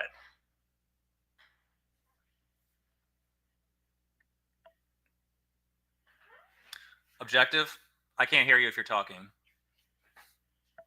No, I went to see. I was going to pull up my own laptop to actually pull up these websites because I noticed that I'm not trying to be rude here. Oh wait, let me see if mine will work. But I asked you to pull up. Is the Noah's flood thing myth real? And you didn't pull it up on your computer. You started pulling up your own, whatever that was. You type into your search bar. You type into your search bar, "Is Noah's flood real?" and read that out. And that, I guarantee you right now, without even mine's still here we go. Mine's loading up. I guarantee you, I'm going to open up my web browser right now, and I'm going to type in, "Is Noah's flood real?" And it's going to say, "No, this is not a historical event." And they're going to say the reason this is not a historical event is because all science, geology, meteorology, they're not going to mention engineering probably, but that's my science that I know that didn't work. And evolution, which I know you don't like, but they're going to say every field of science, every single field of science related to this issue that's actually looking into this has thoroughly debunked this. I gave the explanation of why there's fossils on top of the mountain, and for this person, I'm not trying to be disrespectful, but to say that it's impossible for fossils to be on top of a mountain without a flood literally is the most ignorant thing I've ever heard in my life. This flies in the face of all actual science. So you're either going to deny the actual experts and pretend that the Bible story, which is this crazy myth that has talking animals and all kinds of insanity, is a better source for this information than actual geologists, than actual meteorologists. Okay, I agree with you that when you type into Google, "Did an ancient flood happen?" it does say no. Okay, so I will yield that to you. But I think that's bullshit though, because I think that if you went through, and I typically agree with what you're saying, Objective, about the archaeology, but you go into the Bible from Genesis and you just work your way through, if you type in, did Abraham's story happen? It'll say no. Did Moses' story happen? It'll say, you go through every story all the way up till maybe the Babylonian conquest of Jerusalem. Then you might start getting a yes. But like, yeah, there's a your reason for that, argument is bro. that it's gonna say, it's always going to say no. Yeah, there's a reason for that. And that's because the Bible wasn't written until the Persian period. So you're saying that's why that there's nothing prior to the Persian period in the Bible that's true. That's what you let me read you. Let me give you, and this is from a critical PhD biblical scholar who is a Jew, an active practicing Jew. Okay, I'm going to read it to you right now. Let me pull this out here. I got this book next to me. Shit, I just dropped something. Okay, let me pull this out here. Have you heard of Matt Baker? If not, look into his stuff. He's a really good guy. Okay, so let's say the oldest book in the Bible. What has he got this at? So the Torah. People say Job. No, not even close. It's Job is pretty old actually, but it's Amos would be the oldest book in the Bible. Amos, really? The oldest book in the Bible. Amos, the oldest book. It's pretty old. Probably written around 775 to 800 BCE. The oldest book in the Bible. The Torah itself. You're talking about the Genesis flood myth, written in during the Babylonian exile. How do you know that? I'm not the scholar. I'm reading the scholar. I'm citing the scholar. How does he know it? How does he know it? Because he studied this. I mean, you have to look at study. So I mean, I've studied a lot of this and listened to a bunch of scholars, and like, I don't know how you come to a conclusion. I'm not saying he's wrong. I'm saying I don't know how you definitively say anything about it. They come to these conclusions by studying the linguistics is really how you get down to it. The oldest things we have, the oldest actual evidence of any works goes back to something like the Dead Sea Scrolls, right? Which isn't very old. So how do we know it was older than that because of how accurate they were talking about things like about the Persian period, for example. So we know a lot of stuff like the Babylonian exile and all these things you mentioned. We have a really high level of confidence that those guys knew what they were talking about during that period, even though Daniel screws all that up because Daniel wasn't in that period. But that's a side note. But what we don't have is good evidence that they actually had any knowledge about things prior to that. Okay, now that's not to say that we do because they're using linguistics that didn't even exist back then. Okay, they're using forms of Hebrew that didn't even exist back then.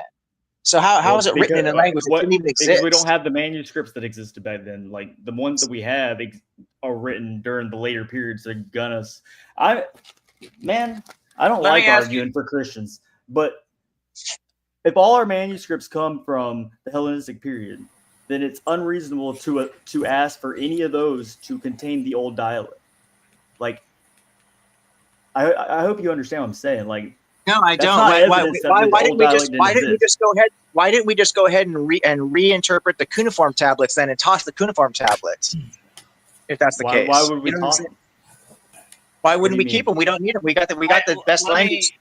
Let me say this. I think I understand Hidden's point. It's that the language in which the manuscripts currently exist is one dialect, but they could have been copied from earlier dialects and thus would still be valid. We've just lost the original ones. Is that kind of your argument, Hidden? That is my argument. My argument's a little further than that though, because Objective's problem is that we don't have those older, like any evidence of those older dialects in a manuscript, right? So he's right that there's no evidence for it, but like it's unreasonable to expect to have evidence. It's not evidence that we should have. So right. That's my. What do you mean it's not? What do you mean it's not evidence we should have? Why should we have all that papyri is fucking gone, right? Like any papyri. Good. Yeah, but we have evidence of stuff that's much, much older. Why wouldn't we have that evidence? Why is it unrealistic for them to evidence of anything? Objective. Let me put it this way: there are very famous individuals in history that we know exist, like Euclid, who clearly taught and wrote things down, and these are famous people who had large followings, and thousands of people, thought they were significant. And every single one of their works has been lost to history. There are countless examples of this. So if there are countless examples of very famous people in history for which we have no contemporaneous writings from that person, then Hidden Gnosis is right. We're talking about a somewhat obscure group of people in the Middle East, in the Palestinian region, that was probably not writing a lot to begin with. And you're saying that it's unreasonable to say that thousands of years, literally 3,000 years ago, we should have evidence of these writings. And it's not, you see what I'm saying? A great example to go against what you're saying, objective, is like the Homeric epics. Homer did not write in the style that our earliest Homeric epic manuscripts are in. Like, we know that his style was a little more ancient than the ones we have. And nobody argues nobody says that they don't actually go back to Homer.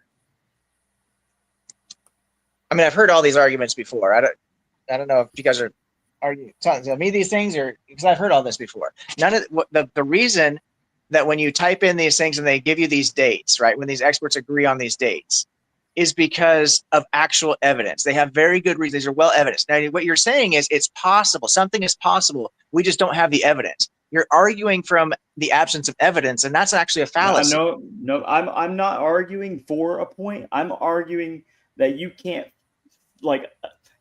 say that so we're wrong. Like, this did not happen because you don't have evidence for that. Yeah. And I can't say it did. I agree with that. Say it didn't happen. I didn't say it didn't happen. What I said was what did happen. No, okay. I'm saying what did happen. And I have evidence for it. I'm basing mine on evidence. I'm citing the scholars in this case. That's what I'm saying. So it's not the same thing as saying what you're saying didn't happen. No, I'm making a positive claim. This is what happened. I'm evidencing this. If you're going to say that's not true, that it was written in the Babylonian period. That it was written in the Babylonian. And that's the evidence that I have for that, the scholarship that I have for that. If you're going to tell me that it was written 2,000 years before that, the burden of proof is on you. It's not on me to disprove. Are you talking about Genesis? You're saying Genesis was written in the Babylonian. Hold on, Hidden. Remember what we're arguing about here. Hold on, Hidden. Okay. I'm not trying to interrupt anyone, but Ryan, I don't like it when people sit out too long and they don't have a chance to speak. So I'm just going to kind of interrupt and say, Ryan, did you have a point you want to make? Well, yeah, I just wanted to add to the overall conversation because I've been listening for a while, and obviously it's like we all have our own paradigms that we start from, and Ace is obviously familiar with where I come from. I'm a Christian, but I also am not an inerrancy arguing Christian. But some of the stuff you're arguing objective seems like you're on the extreme of what Christianity is arguing, because you're like, there was no global flood. They have no evidence of the Bible before the Persian period or Babylonian period, whatever you just said. I don't want to misquote you. But like, bro, some of these things you're saying are just like not true as far as like the archaeological finds we've had in Jerusalem. I mean, I could show you the Paleo Hebrew, which did precede the more modern Hebrew. And there's inscriptions all over that area of the Near East. The Moabite stone is from Moab. That's a separate nation. And that speaks of the Northern Kingdom King Omri. There's the Ketef Hanan scrolls, which are, and you could Google these things. So I can physically show them to you. There's scrolls that have verses from Numbers 6:24 through 26, the Aaronic blessing, that the Lord bless you and keep you. May the Lord make his face shine upon you and be gracious to you. May the Lord lift up his face upon you and give you peace.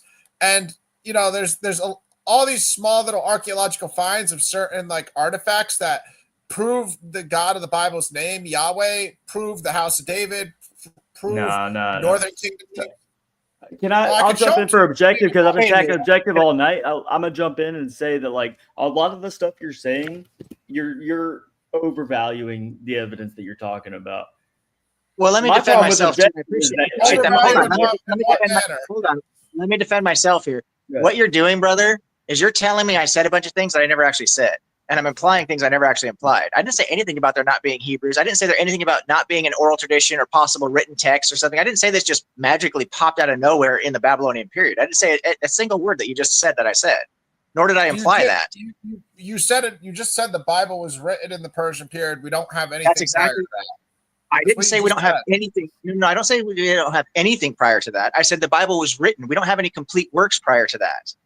I didn't say anything about not having anything. I never would say that. That's a completely misrepresentation of what I'm saying. Did I misrepresent you about the global flood? Or are you standing on there's no such thing as a global flood, even though every ancient culture testifies to it? What testifies? I'm sorry, what did you say? What testifies to the flood?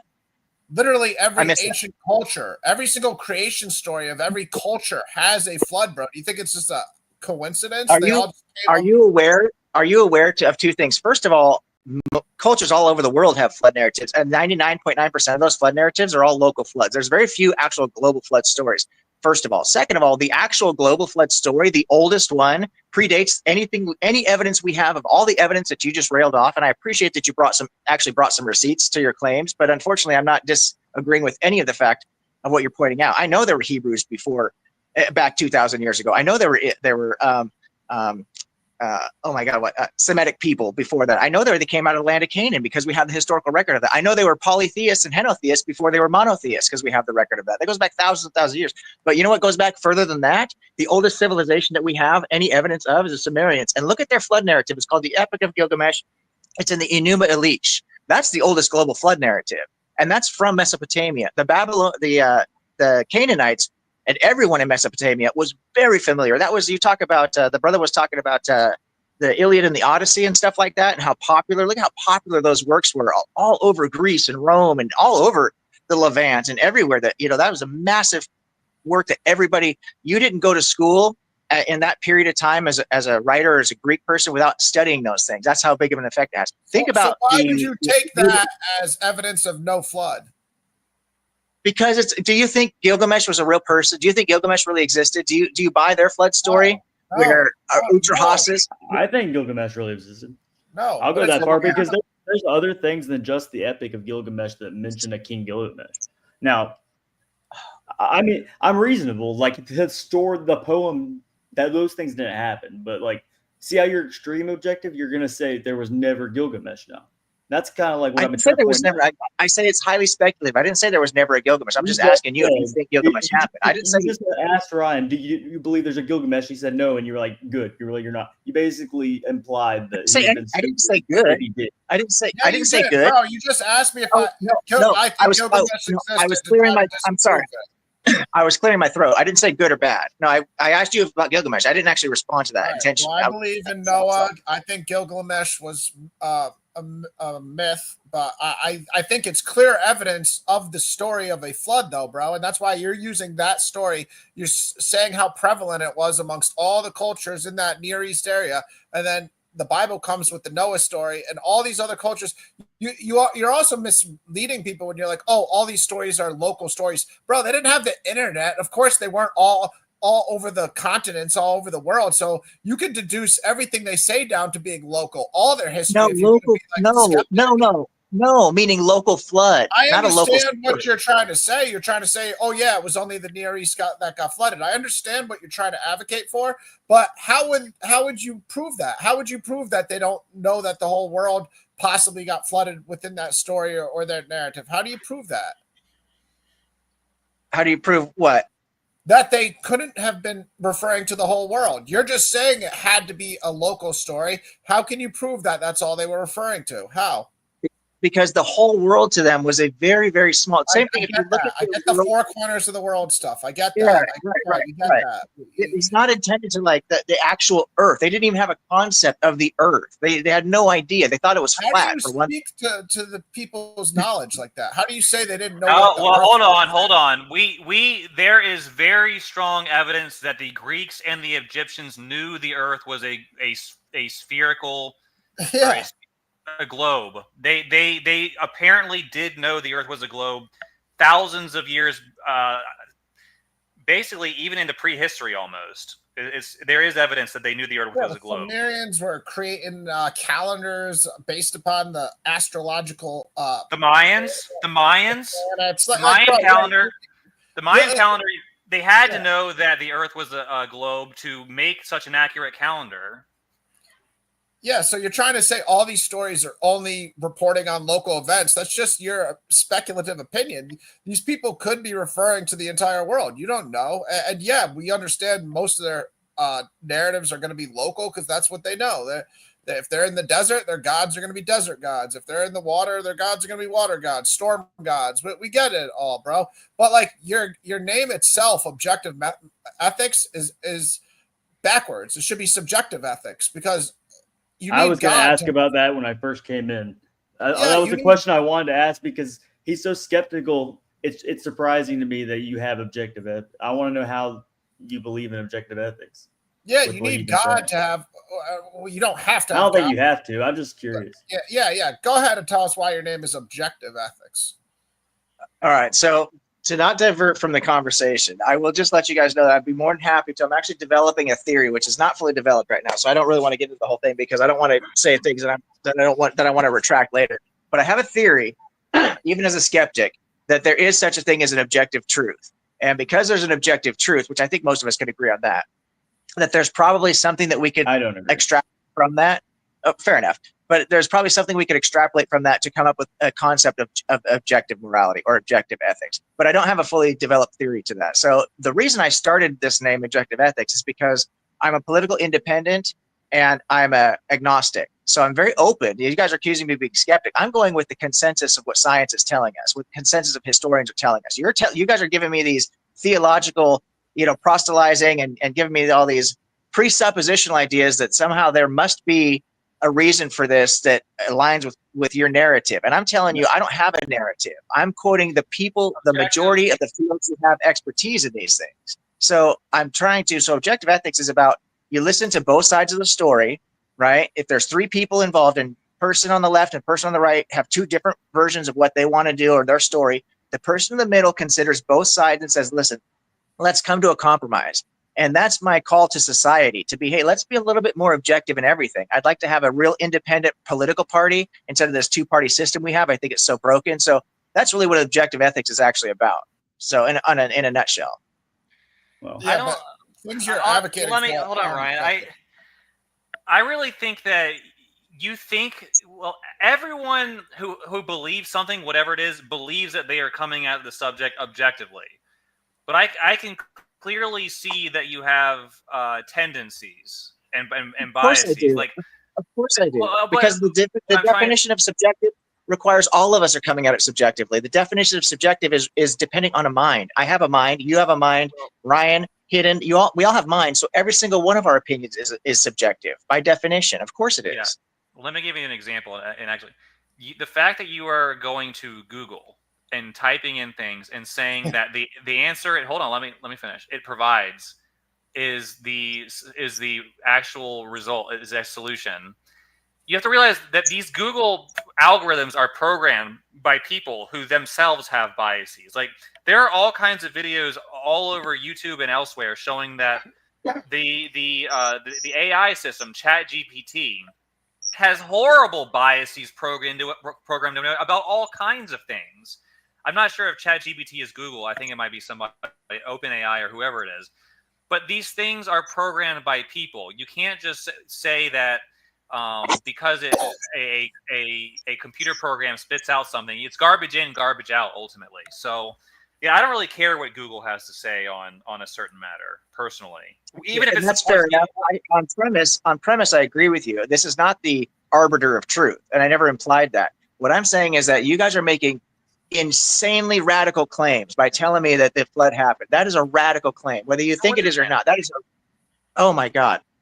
I don't think it's radical, bro. I don't even have a view on this, but I know it's 50-50 across like most people. Like, this is not. I don't think it's either way. Yeah, objective. Let me ask you this. Going back to Dirty Varmin's point, can you at least see that his theory about how sea creatures getting on top of mountains is at least a possibility that is valid? It may not be the solution, but it's a valid hypothesis. Can you at least accept that? No, because where's the millions and millions of tons of sedimentary rock that were on top of that mountain, that were on top of the sea creatures that were then on top of, you see what I'm saying? He's got to build up another mountain on top of that mountain that then magically eroded away over time and gave us those fossils. It doesn't make any sense. Plus, I know how mountains are made.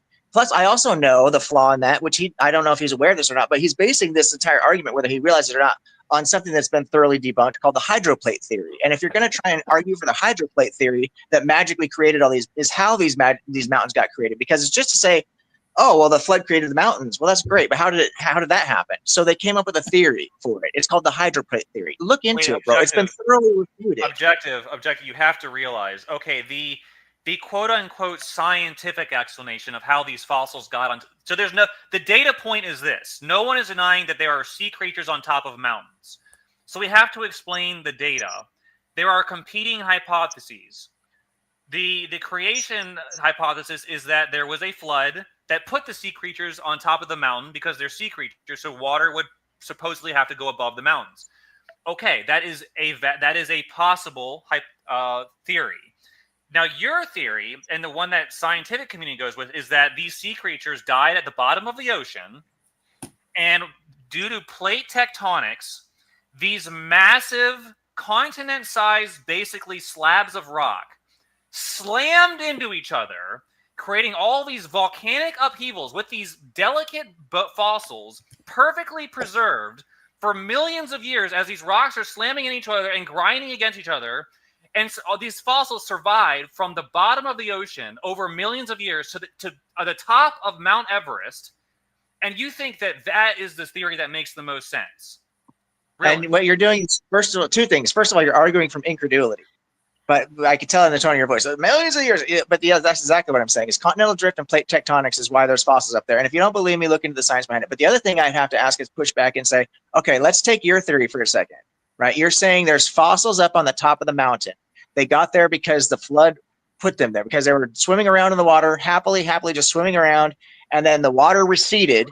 And yet the fish just decided to hang out on the mountain instead of recede with the water, because why not, I guess. Bro, I and then actually what actually, okay, so what made them die? There's so many.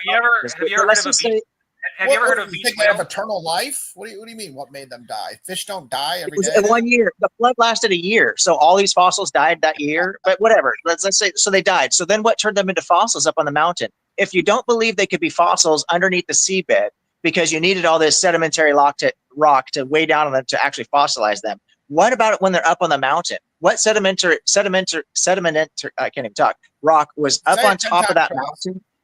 On top, I know, right? On top of the mountain that was, then you have the sea. Think about this. You're layering this out to make this all work in your paradigm. You've got the mountain. Then you put the sea creatures up there. Then you've got to put tons and tons and tons, millions of tons of rock on top of those sea creatures. You basically built another mountain that's significantly larger than the mountain that's there right now in order to actually fossilize these things up there. And then you've got to erode that additional mountain you created off of those fossils to get them to where we were able to dig them up. The whole story is completely implausible. It doesn't make any sense. And then you have to say and then you also have to say, if the mountain wasn't there because of continental drift and plate tectonics, what actually made that mountain? And you're saying, well, the flood did. Well, how did that happen? And the only theory that's actually been put out for that is the continental drift theory. No, in my opinion, I don't know what other creationists are going to argue. I am a creationist, but I'm an old Earth creationist. The hydroplate theory. The hydroplate theory. No, I believe in the going Charles Lyell plate tectonic theory system. That basically, yes, I agree with you. But I think the mountains were already there. Then some thousands of years ago, probably along the timeline the Bible gives us, there was a giant global flood that put the water above the mountains, and then it receded. And just like there are sea creatures that get, like beached whales, things get trapped, and before the water recedes during the tide all the time. These creatures were up there swimming around, yes, and then the water receded before, and they just got stuck up there in the rocks or in the trees or whatever it was, and they died. And the fossilization process, I guess you're assuming that there needs to be all these layers and tons of. I'm not sure that's the case. I think it could probably happen in maybe several meters of sedimentary soil. Maybe I'm wrong about that, but. Yeah. Anyway, the point I'm trying. Wait, let me finish. Let me say one thing. The point is, I believe the mountains were already there. Is what I was trying to get at. Okay. Well, there's two major problems with that. First of all, we're talking about how they got fossilized. You need more than just a few meters of. It depends. A few meters is a pretty decent amount of soil, so that would be very heavy.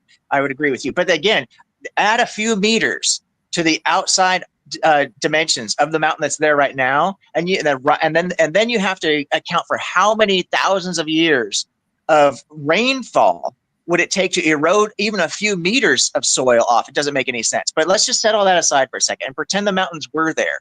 Where did all the water come from? According to the Bible, the majority of the water, because we know for a fact that that much water wasn't in the atmosphere. We know for a fact that's the case. So where did the water come from? Well, it came magically from the depths, right? The earth opened up and all this water comes out, which is where this hydroplate theory thought it was going to get traction from.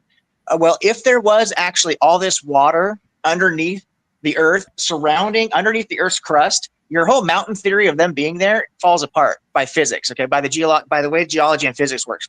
Because what you have is you have slope, okay, you have undulation and slope, which creates weak points. So the water would have bursted through long before this whole flood thing. It would, and there's so, I mean, I'm telling you, brother, the science has debunked this.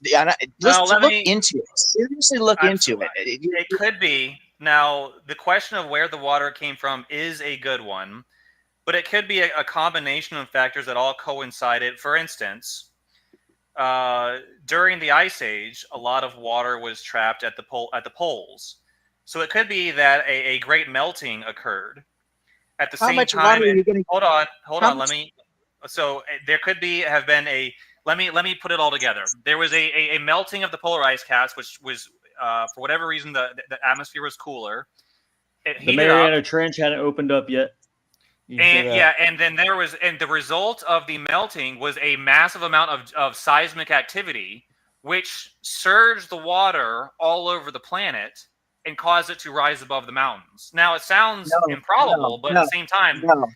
No, that's not true. It doesn't serve the water. If you melt all the ice caps and say that's going to flood the entire planet, that's not true. Melting every single piece of ice on the planet is not going to flood the entire planet. Even if you add all the rain at one time, or over 40 days, it's still not going to flood. I think they estimate the best estimates, the most generous estimates that I've found, and I haven't found every single source. So obviously you might know something I don't know, but the best estimates I found, you might be able to get like something like 2 or 3 centimeters of water. If you took all the water, depends on what expert you're listening to, because I've literally had great experts explain to me on both sides, and I'm convinced by both sides. I don't know which one's right. Al Gore was telling us in the 90s that the ice caps melting was going to flood everything besides the Rocky Mountains. So come on now, it's depending on. Okay, so I'm not talking about a expert. I'm talking about which means the consensus. So you're going against the consensus of major fields of science. The expert, bro. Dirty, go ahead. The consensus is not the expert. Oh my God! That's a fallacy. Well, what is what appeal to? Objective as recently. Objective. No, that's not an appeal. That is not an appeal to authority fallacy. An appeal to authority fallacy is when you cite an expert who's not actually an expert in the field. I'm citing like the you are doing right now. All these atheists and evolutionists are not experts in the field. They're they make these claims.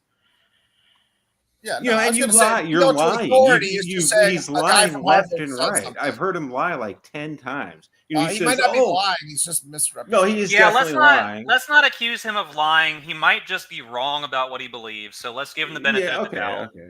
But objective, as recently as the 90s, during the whole global warming, situation, they were saying that the big problem was that the polar ice caps were going to melt and kill 99% of the Earth's population, especially, and they were going to flood New York, flood Miami, flood all these coastal cities, and there's only going to be like 1 million people left on the Earth. So I don't know what you're talking about. I remember a lot of people saying that even with the ice that's there presently could kill. What does that have to do with covering all the land? Nothing. Yeah, of course you're going to flood coastal cities. We're arguing that experts told us that it could cover the land. You said experts say it can't. Up to the top of the mountains. I said there's a few centimeters you might be able to get, but you're not going to cover the top tens of thousands of feet up. You're going to get this much water. How do those mountains get there? I mean, there's like a big lava tube underneath the mountain pushing it up, and how did the lava get into that tube? Well, because there used to be water there, and then the earth cracked open and all the water came out, and then lava filled into some of those empty spaces and pushed the mountains up, and then the other empty spaces collapsed in and created the ocean floors, and so the hydroplate theory is perfectly fine. Your plate tectonic theory is what's ridiculous. Nobody's ever measured a continent going side to side. No continents go side to side. They go up and down. And the reason we have these folded mountains going all the way across the whole coast of the United States on the West Coast is because that sediment was pushed over by the breaking up of the mid-oceanic ridge. That's where the water came out. And it creates this mountainous range. It pushes the top layer over, and it smashes up against the next plate. and and that's where you get your convection zones and your conduction zones or whatever. I mean, it's all explained by the global flood. ScienceAlert.com. Are the continents still drifting today? Yes. No, absolutely not.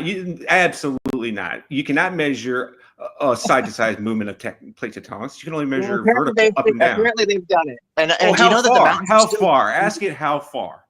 How far did it move last year? They say it moves very small amounts, which might take millions like a millionth of a centimeter, bro. I mean, it takes millions of years for these continents to drift. This is a very long process. Which is why we know the Earth is 6,000 years old.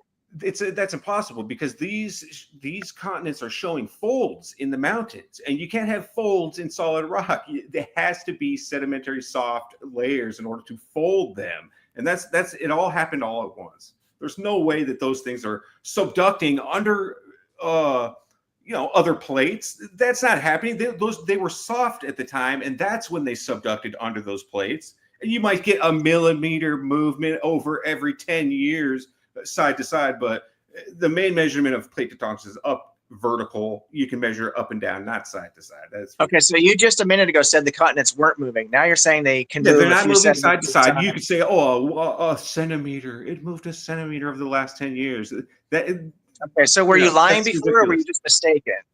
No, that's it's like, okay, you're telling me that I was lying. Saying that you're, I might be wrong, and I'm willing to admit that I might be wrong, but I certainly wasn't lying about it. So envision plate tectonics this way. Like, let's say you've got a globe, right, and you've got your plates, and they form kind of a puzzle pieces, right?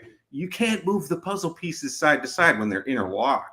You can move them up and down, but you can't move them side to side. Sure, you'll have a tiny 1,000th of a millimeter play, which will go back and forth. Yeah, and that'll happen on any puzzle you build on the table. But for the most part, those pieces can't move side to side because they're interlocked, And the whole Earth is covered in these puzzle pieces that all fit together. Where are they going to go? They can't go anywhere sideways. Why is it the majority of the scientific community disagrees with you? Because they're all it's a big conspiracy. They hate God and they don't want God to exist. That's why you've got evolution in the schools. That's why you got people saying there's no global flood. It is a big conspiracy because there's only a small. Let me ask. I love when religious people. I love it when religious people talk about conspiracy. No. I love it when religious people hide behind this conspiracy theory because it makes no sense. Because throughout history, what we know. Here's what we know throughout history. The best way to control people and to get them to do some really terrible things is to use religion as your motivator. No, it's to use guns. Okay. If you want to control people and make them do what about the thousands of you just use guns, you don't have to use religion. If you were going to use religion to control people, why would you put in the book that you should disobey authority? That is ridiculous. That is exactly. Yeah, it's in there like that you shouldn't who controls the religion? Who controlled the religion?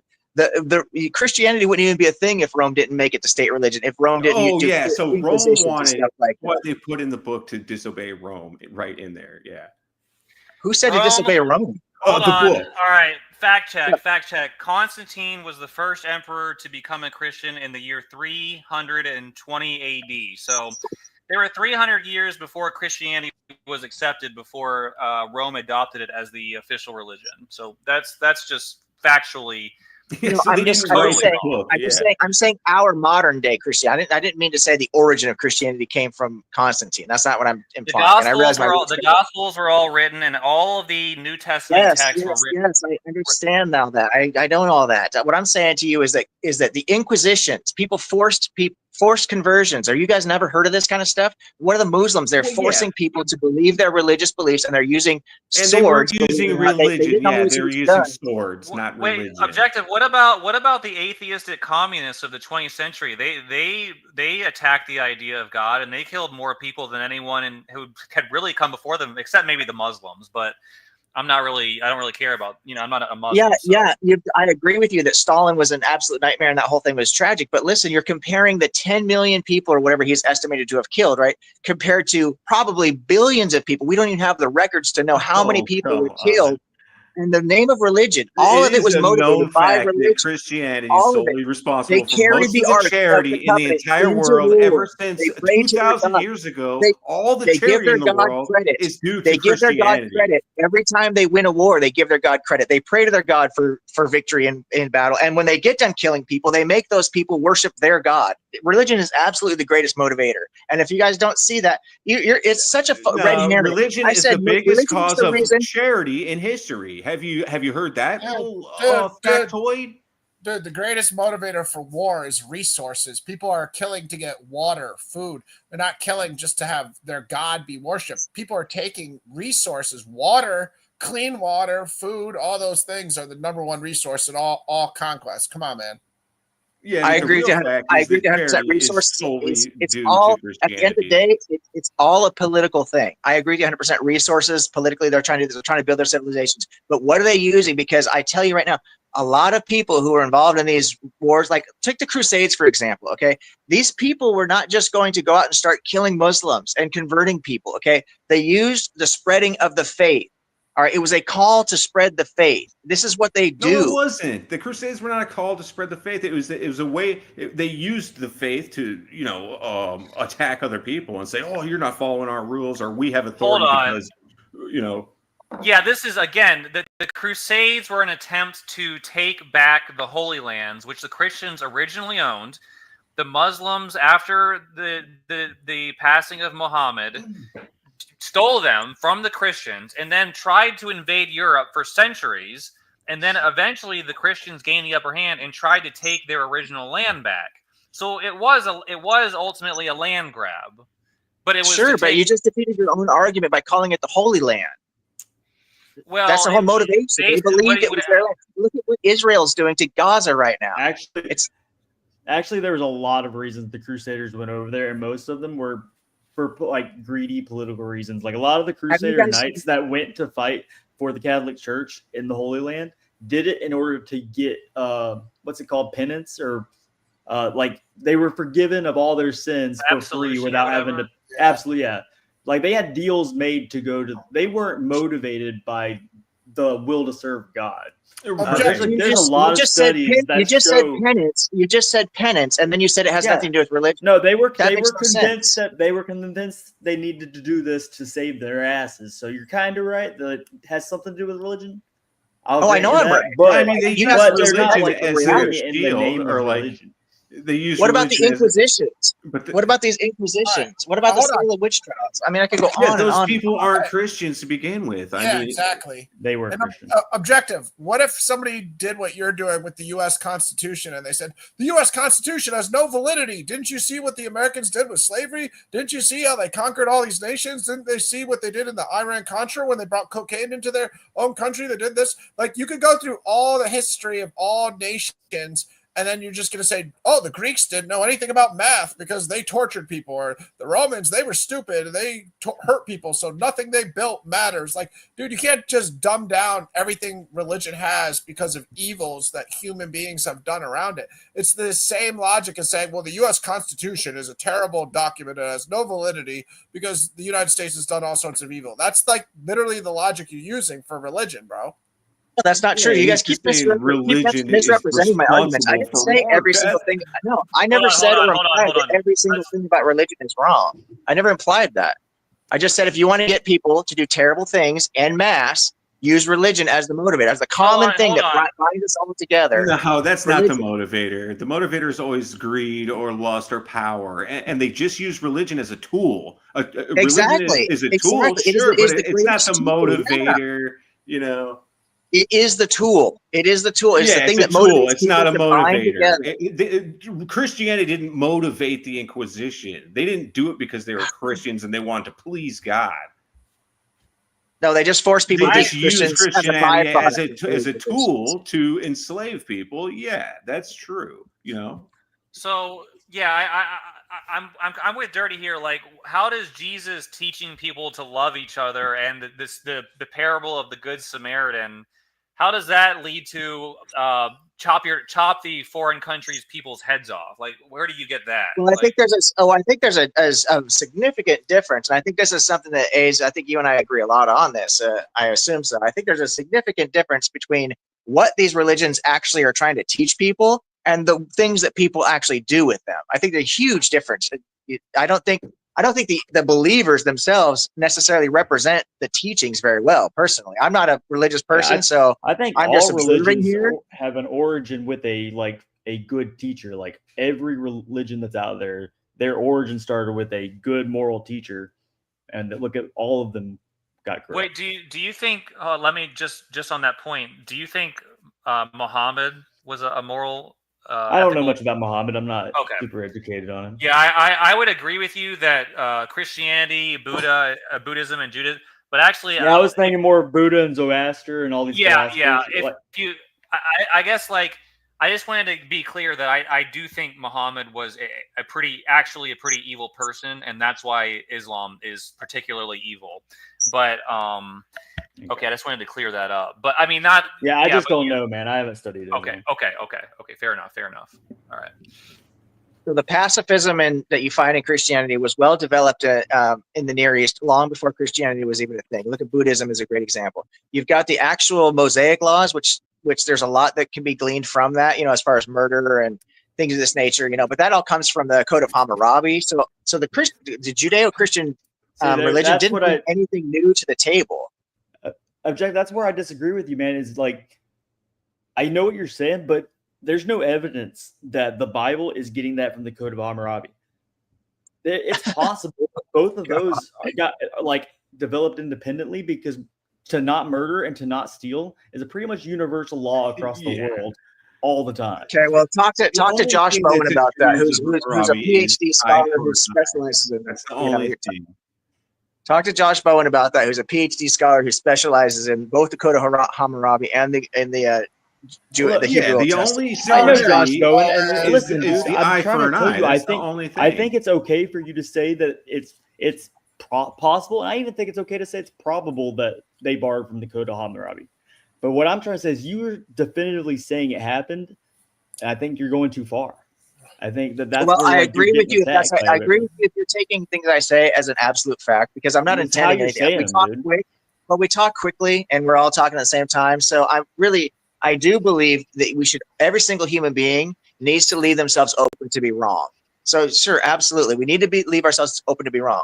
But which is why when I try to rationalize my thoughts and my own opinions, it's based off of what the consensus of experts who know what they're talking about, what they're saying. That's my methodology. Now I'm hearing in this room, and you guys are all apparently on the same page here, when you talk about things like, Noah's flood.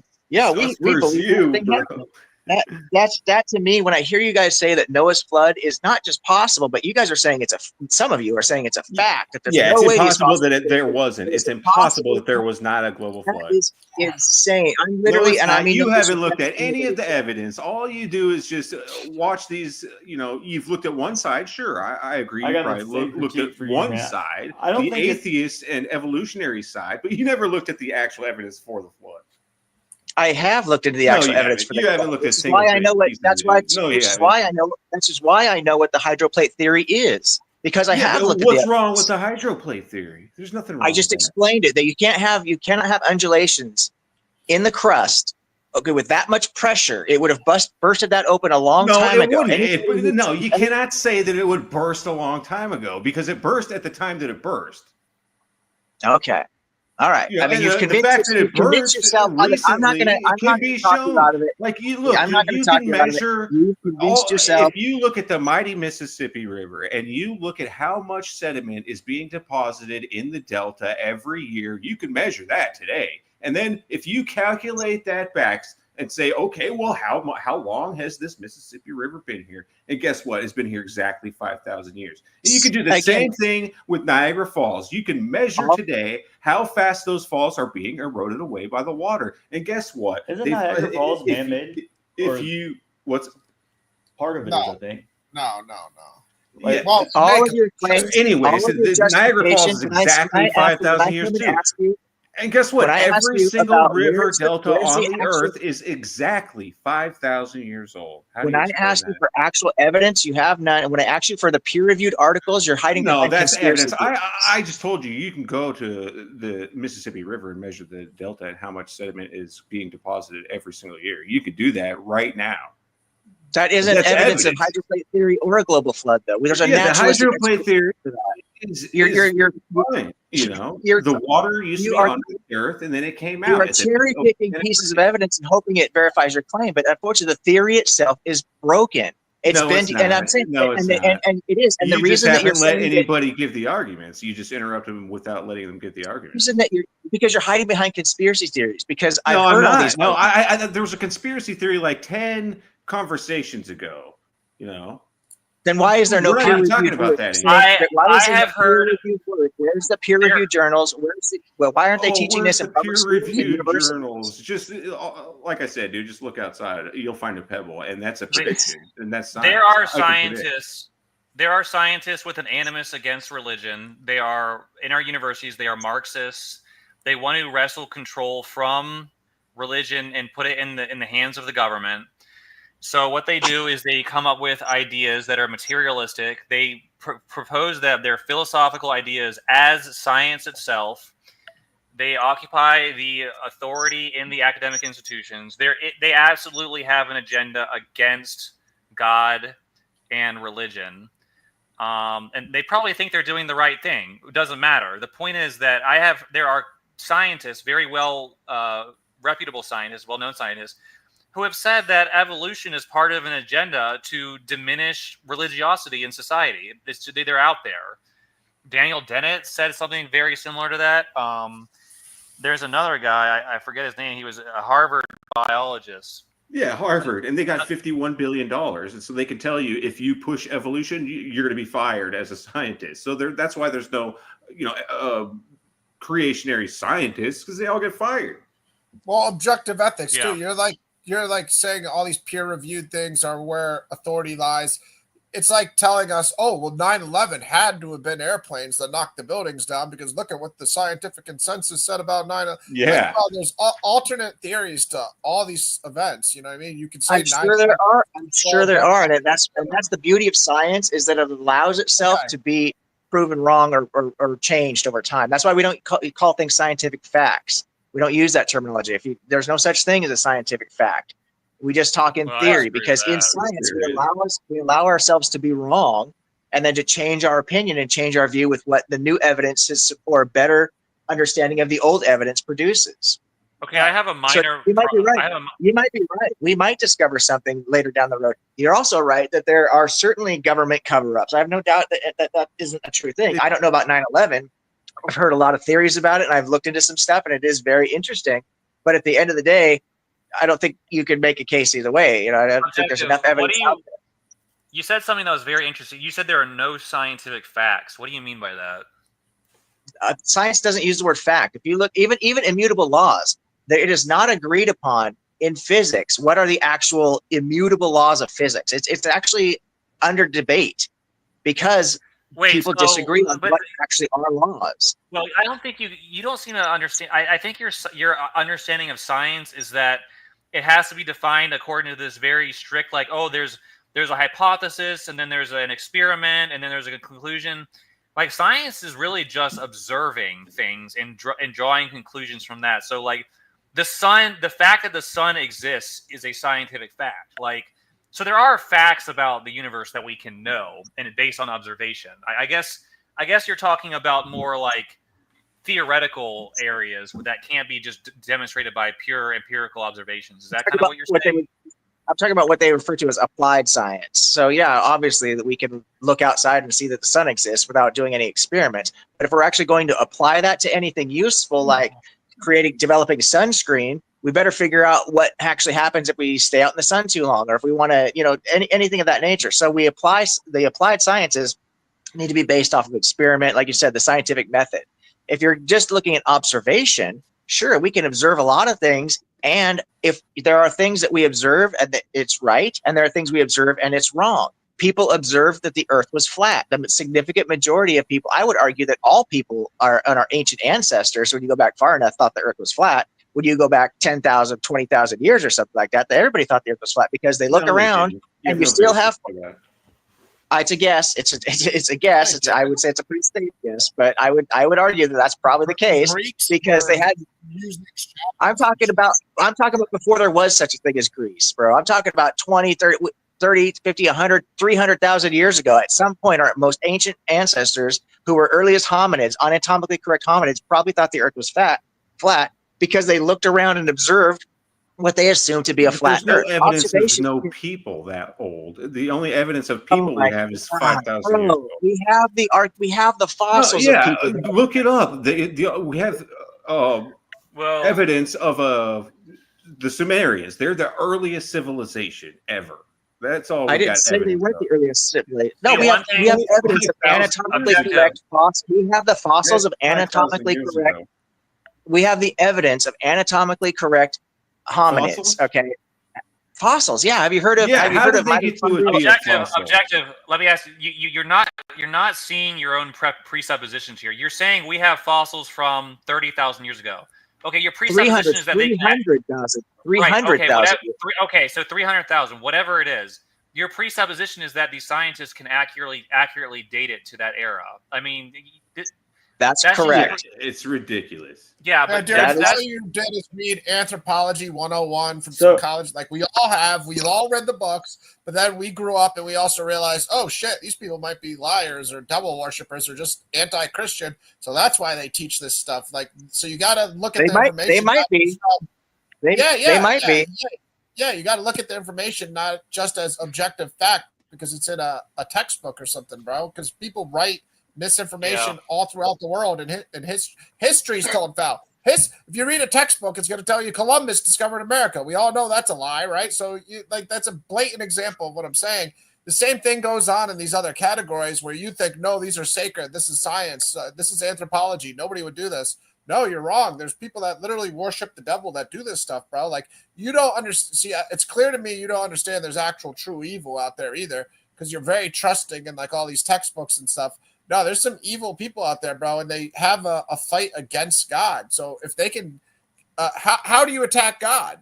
You would do it through science, apparent science, air quotes, right? That would be the best way to do it if you were evil, right? Just from a strategic standpoint, right? I mean, why carbon dating is always done behind doors. Nobody knows how it works. You know, it's like, why don't they know how carbon dating works? Show us how it works. Know how radiometric dating works? You've never actually Nobody knows how it works, dude. Nobody. You think it's the guy in the Wizard of Oz who's behind the purple curtain that nobody knows what's going on? That's exactly where it's done.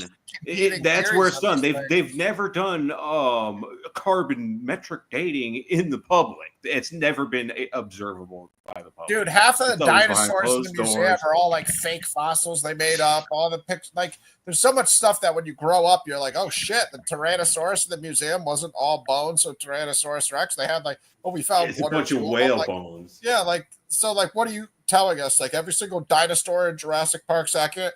And then if you look at how like we have these depictions of dinosaurs, if the same things were done for modern animals like elephants or horses, like I've seen this on a Facebook post before where it's like, and I forget, it was like some science thing, but it showed like how bad our depictions of modern day horses or elephants or other animals look. They look nothing like what the animals do. So like, even like the depictions of dinosaurs are just pure fiction that is made up, bro. So like we've all grown up in this, all these you're indoctrinated into all these things as the youth, and that's just the generation we're living in too, man. Like all human history, everything wasn't always like dinosaurs, you know what I mean? And I'm not saying all dinosaurs are fake. I'm just saying like you got to be skeptical about some of the stuff that you're saying is like scientific fact. That's all I'm saying. I literally said, I don't know, 5 minutes ago, there's no such thing as a science. No such thing as a scientific fact. I know you said that. Yes, there is. You get very, and then you got disproven when they said the sun is observable. I know you get very particular about like you're arguing concepts, and then we like categorize your concept, and you're like, I never said that. Yeah, I never said there was no flood. Yeah, you did. You said it 100 different ways. I am saying there was no world flood. There's no global flood. I do believe that is true. Yeah, I do believe that. Yeah. Okay, well, then why is right. the Mississippi River You're right. I Delta might be indoctrinated. 5,000 years old? Into believing my sources, as far as what we call the scientific consensus. I do give that weight. I absolutely do. I got no problem admitting that. I think that it's interesting that your sources don't have the consensus, and yet you're willing to give them the weight. And the reason you're willing to give them the weight are things like random conspiracy theories with no evidence. I gave you the measurements of the Mississippi River Delta. Okay, that's a scientific fact that the Mississippi River Delta is 5,000 years old. Stop interrupting. I'm not finished. You're just talking over me because you don't want to hear the facts. Hold on. I don't like the crosstalk. Let's go, dirty varmint. Say what you want to say. Finish in the next 30 seconds, and then we'll go to objective ethics. Okay. I want him to address the Mississippi River Delta, and every single river delta in the world is exactly 5,000 years old, and that's a scientific fact, and you can look it up. And I want you to explain how that happened with this uniformitarianism. All right. So you want me to look up the Mississippi Delta, and you're saying that every single delta in the world is 5,000 years old, right? That's what you want me to look up? Yeah. All right. Let me type that. I want to know why do you think that, Dirty? Like, do you know what the evidence is? Why do I think that they're 5,000 years old? Yeah, you keep saying that's a fact. Like, I don't know. Yeah, you could go over to the Mississippi River Delta today and measure how much sedimentary. But how does that tell me how old it is? Because if it's eroding, like, let's say 1 foot a day, you're getting bigger. The delta's getting bigger because sand. All right, so the Mississippi. Hold on, I'm trying to explain something to him. If the sedimentary sand is growing by 1 foot every day, then you can But you don't measure know how much soot is there delta total. was when it started, right? Like, how do you what? It had to start at zero. You have to have a starting point. So, like, are you assuming it's the sea floor?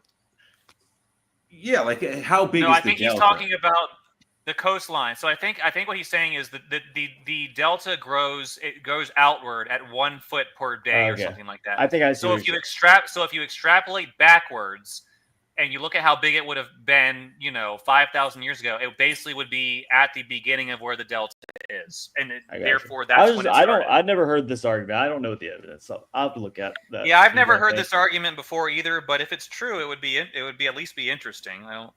Yeah. All right. So the Mississippi River Delta is approximately 10,000 years old, having evolved over the Holocene epoch. Okay, where did you read that? I just Googled it too, and it said 4,500 to 6,000. So it's weird. You just so Ryan's is right. I just Googled the same thing, and I got 4,500 to 6,000. Wikipedia says my heart's telling me that it's 30,000 years old. Yeah, Wikipedia says 4,500. Whatever site he's got some atheist site that he's looking all this stuff up on. I typed in Google, is every single delta 5,000 years old, which is what you told me to type in, right? And I'm just reading what it's telling me. Yeah. I'm just reading what it's telling me here. So I'm looking at these different sources, and you're getting 10,000 years old. You're getting between 7,000 to 7,500 to 8,000 years old. Now here's a Christian. This is hilarious. Evolutionismyth.com. I think this is proving that's your probably the source. Is that the source? Is that all the date ranges though? It's like you just looked up 5 websites that all said they're all 5 to 10,000. Doesn't that prove that all the experts don't fucking agree on anything?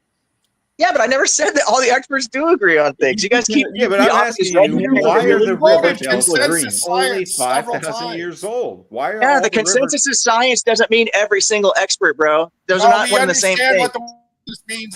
Understand what the word consensus means, bro. We know it's not every single one. You've been presenting it as a concept that when a group of scientists is the consensus, that is the scientific truth, is what you keep arguing. That's what you keep arguing. I'm saying that's the best argument that we have is what the consensus. That's the best evidence we have is what the consensus. I don't trust these scientists that much, bro. That's not the best. So when everybody disagreed, hold on. So when everybody disagreed with Einstein was wrong because the consensus went against him. Absolutely not. I'm like, every single mathematical discovery in history, that mathematician was in the minority when he was first proving his theories, right?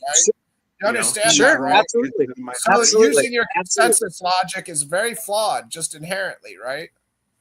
It is flawed if I was going to bet my life on it. Like I was going to, is it really? Because I drive over bridges all the time. I ride my own boats all the time. People ride my boats, right? I could get sued if I build a boat and somebody drowns in it, and there's a flaw in my engineering. Yeah, I'd be in big trouble, right? Like, I mean, what is what's that got to do with it? Yeah, you're just I mean, showing there's always, I'm just saying there's always going to be consequences, but what are you going to do with it at the end of the day? Nobody's perfect. No system is perfect. We have a great justice system as far as I'm concerned, right? Innocent people go to jail all the time. What are we going to do? Just not convict anybody, not send anybody to jail? Because it could be a mistake. Typically, my position is not to trust consensus. If I'm going to hold a position, I'm going to study it myself and then decide the position. If I know the consensus, that doesn't mean that I'm going to like spout that that's the truth. I need to also be studied in it before I start like yelling stuff. I think the best thing to do is look at what both sides are saying, ignore their conclusions, and just look at the data they're presenting. What are the actual facts? But if you're not qualified to assess what the data actually means, I mean, a lot of these things are extremely technical. It's extremely technical, and people spend their whole lives studying this stuff to become an expert. So when you're saying, well, I'm just going to look at what they say and I'm going to use my own opinion about all this, I mean, I'm not saying you need to be just buy everything wholesale. That's not what I'm trying to say or trying to promote here. I'm trying to say that the best, if you're going to gamble, right? If you've got $1,000 in your hand, and you're going to bet on the consensus opinion, or you're going to bet on the minority opinion, your smart money is on the consensus. No, if you're ignorant and you have no idea, yes, you're right. But you're also in your scenario, we have to bet. I'm telling you, you ain't got to bet. Like, you can just not have a position because you don't know the subject matter. Well, here's the thing. You're way better off being a contrarian. You will win way more than if you go with the consensus. I'm going to disagree with hidden gnosis here a little bit, because I think that what I do on this channel is talk about the things of eternity, the soul. If God exists and God is going to judge the souls of mankind, then you can say we don't have enough information, which is probably true actually at this point, but that doesn't change the fact that it's going to happen. So you kind of do have to, figure it out as best you can. I think people do need to look into this and determine which side they're on that's how. Yeah, I don't know if there's no evidence for a soul or against a soul. So really, you're just taking a position. I'm just taking a position that there's not a soul. You're taking one that there is, and neither of us really are justified in what we're saying, I think. That's the point. I actually think that the fact that humans have souls is logically deducible. I think it's not like a faith claim. I think that, and I've discussed this with Objective before. I really think, for me personally, and I know that there are physicalist Christians, but I think it all goes to the fact that the mind exists independently of the brain. Sorry, Dirty. I think Dirty. I didn't kick Dirty off, but I think I hope I. Let me see. What did he say here? He just. I gotta go. Thanks. I still want to answer.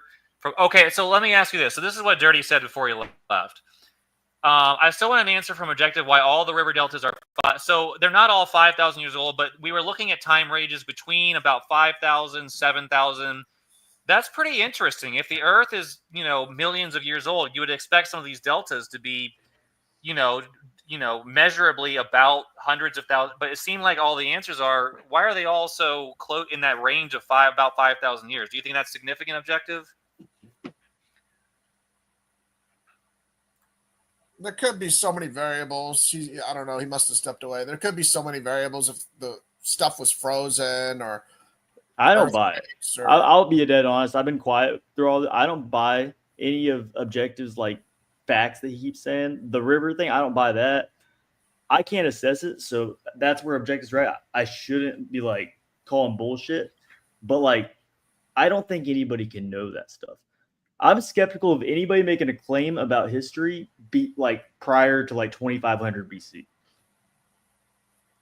Yeah, typically, my first instinct is to not believe them.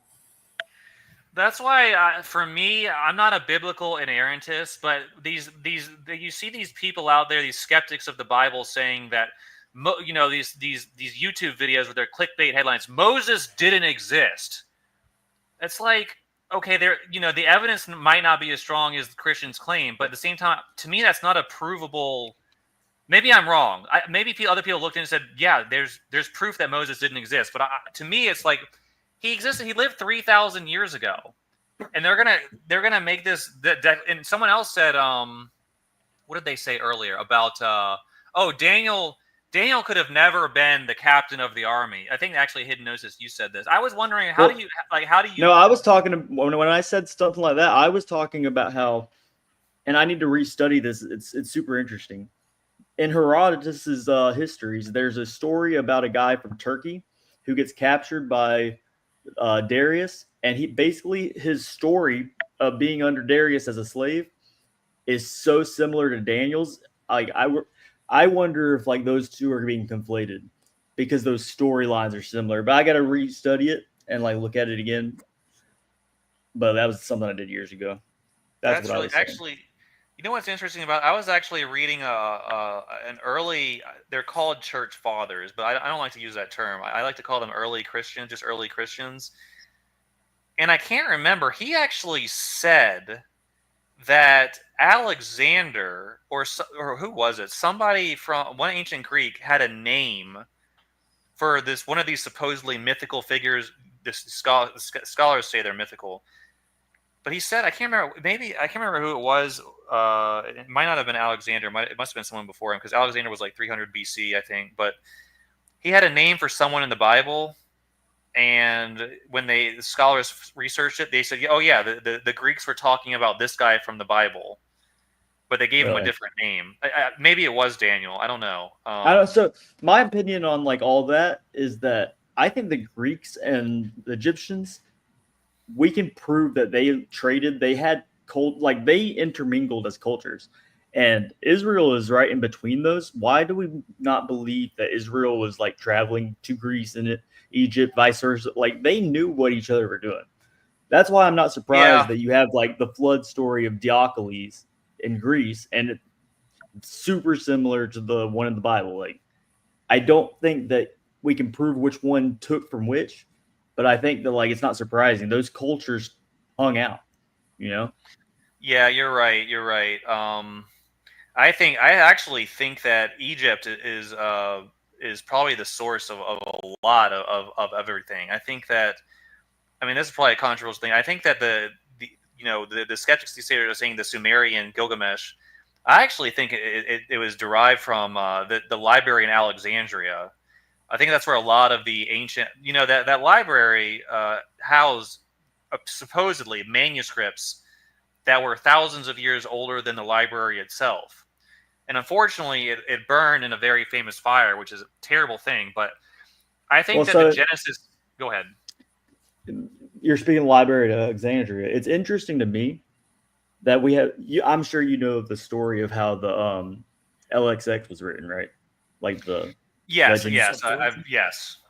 Okay, so I've always been interested in the fact that during that time period, we know that King Ptolemy was trying to bring all the information from all the different cultures, from all the different cities to Alexandria and stock this library. And we get this legend at that time that the Jews like brought and like wrote all their history for the first time, like at least together, right? What's interesting to me is that Ptolemy kind of accepted their history. It seems that the Persians also accepted how they documented it. And I tend to think that maybe that was Persian history as well. Like they didn't see it as just the Jewish culture. Like I kind of think they were all more intermingled than what we're giving them credit for. You know what I'm saying? Like Ptolemy probably saw some of that as his history as well. You know what I mean? Yeah, actually, if you read, I think it's Justin Martyr, who said that I think he also linked a lot of he admitted even in the 2nd century AD that there is an intermingling of Greek and Egyptian historical figures, and they go by different names. I can't remember the exact details. So yeah, it is hard to pinpoint where like who they are in history, but like I think it's interesting. I think it's definitely worth trying to do. But people get mad. They want to say, "Oh, you're just trying to prove Moses exists by saying this guy was him." Like, no, we're just trying to figure it out because we know that you're right. The Egyptians probably didn't call these people by the name of what Jewish people called them by. So I don't think there's nothing wrong trying to do that. Yeah, I think another possibility that I have posited on my channel, I'm not saying I even believe in it, is I think that there was, I don't even want to call it like a secret society, but I think there are people in these various cultures who had access collectively. They were leaders of these various cultures, but they knew each other, they talked to each other, and they all had access to various historical texts that weren't available to the public, probably at the Library of Alexandria. And again, and I think that they fitted these histories to their various cultures. And I'm not saying that, Moses didn't exist or these biblical figures didn't exist. I think they're probably real people and maybe they did have these conversations, but I think that there's a possibility that these priestly castes, instead of trying to control people, as the skeptics would allege, they are actually trying to unite everybody. Bring everybody's cultures together by like intermingling the stories. Yes. Right. I don't think it was a system of control. Now, the skeptics will say, oh, they were lying. They made people up. They made up Moses. They made up these biblical patriarchs. And they were trying to do it to gain control, to manipulate them. I think that what they were trying to do, if this theory is correct, is they were trying to help people into deeper truths, deeper spiritual truths about God, the universe, and things like that, in a way that was culturally relevant. So they probably did employ real figures from the past of these cultures, but just kind of did the details in that way. I don't know. I know that's not. It's not like that crazy to think about, because Objective wouldn't say any of the Bible stories happened in history, but I'm sure he would say there was a guy named Odysseus in history, or a guy named Agamemnon in history. They may not have done the things they did in the Iliad, but I don't think he would like write them off to not existing. So, and that goes for like every other myth out there. Like most people would agree that these people existed in history and just not grant the myth. But we won't do that for the Bible stories. I don't get it. Well, there's a myth that George Washington threw a silver dollar across the Potomac River. And if you look at the Potomac River, it's obviously impossible for a human to do that. So, did George Washington not exist? So right. It's like, that's kind of what I'm trying to say. And I don't even think I want to be on Objective side. I really wanted to help him argue with these Christians here, but he wasn't. Objective, where are you? Are you still there, man? Are you just chilling, or what's going on there? Yeah. Well, I'm here. I've got some medical issues, but yeah, no. When did I say these people didn't exist? You were being really extreme earlier, man. And maybe it was just because we were arguing so heavy, you just like came off like that. But it happened a lot, dude. Like when and who? Who did I specifically say? You at the very least implied it, bro. The Daniel thing was one specific Daniel incident. Say those people didn't exist. Well, I think that where you go too far, Objective, is instead of saying I believe so and such and such, you say that didn't happen, and the reason it didn't happen is because scholarly consensus. So maybe going forward, something to think about. And again, I'm not trying to be confrontational. Instead of saying the scholarly consensus is such and such, and I think that's the best. Maybe that's kind of what you were trying to argue, but it came across as what other people believe isn't possible or rational because the scholarly consensus says X. That's kind of how it came across, which is I don't think is good reasoning personally. Well, I'm pretty sure I've clarified this several times. Is that what I align myself with is a scholarly consensus until a better explanation comes forward. Okay, so at some point we know it's a fact that the consensus in a lot of areas was wrong. And, you talk about mathematics as a great example. I talked about the flat Earth. Everybody thought the Earth was flat at one point. Okay, most likely, or the significant majority, if not everybody, thought the Earth was flat. That doesn't mean that the consensus can't be proven wrong. That's why we developed the scientific method. It's because observations weren't a good way of determining most of the actual realities that we live in. So think about science and the medical field and all these different areas where we need to implore the scientific method, because observation, look at the terrible scientific or medical practices that were being done. People were using, in Egypt, I think it was, I recently found they're using alligator shit to try and treat wounds and infections up in people's orifices and stuff like that, because that would be an effective way. Jacob, I These get what observations and stuff, you're kind of are going off just the not. subject though, because our problem is that when we ask you a specific thing like, did Moses exist and did he lead people out of Egypt to Canaan, you're gonna like say no, that didn't happen, and then we I'm have not going to to say walk Moses you didn't back. exist. I'm going to say the Exodus narrative did not happen because of the problem with the 10 plagues, and that's the number one reason. What do you think? What do you think Moses did? What's your opinion on Moses as a historical character? My opinion is that the whole Exodus narrative is based off of the Hyksos Exodus out of Egypt. That makes the most sense. They were a Semitic Moses tribe in that story? Do you think one of the Hyksos was Moses? So Moses in Egyptian, not in Hebrew, but in Egyptian, which is where they were coming out of, as in Egypt, it means son of. Okay, so Moses could have been referenced to Tetmose or any of the other. This is a common title.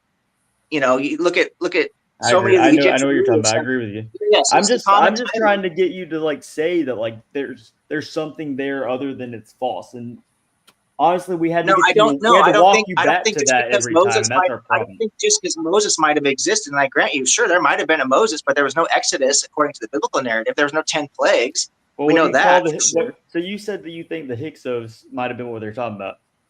But then you say there's no Exodus. But what do you call the Hyksos leaving Egypt and moving to Canaan?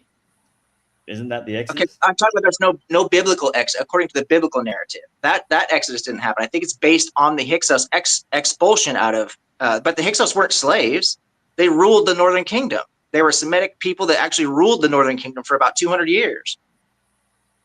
I'm just trying to piece together what you actually think about it, because earlier it seemed like you were just willing to say it was all just bullshit and none of it happened. So I mean, I'm not. No, I'm saying the flood. I'm saying the flood never happened.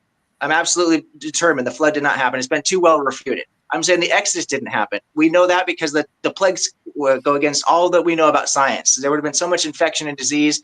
The population of Egypt wasn't big enough for almost 3 million people to just evacuate overnight and not to just crash the entire economy. I mean, there's just so many problems with it.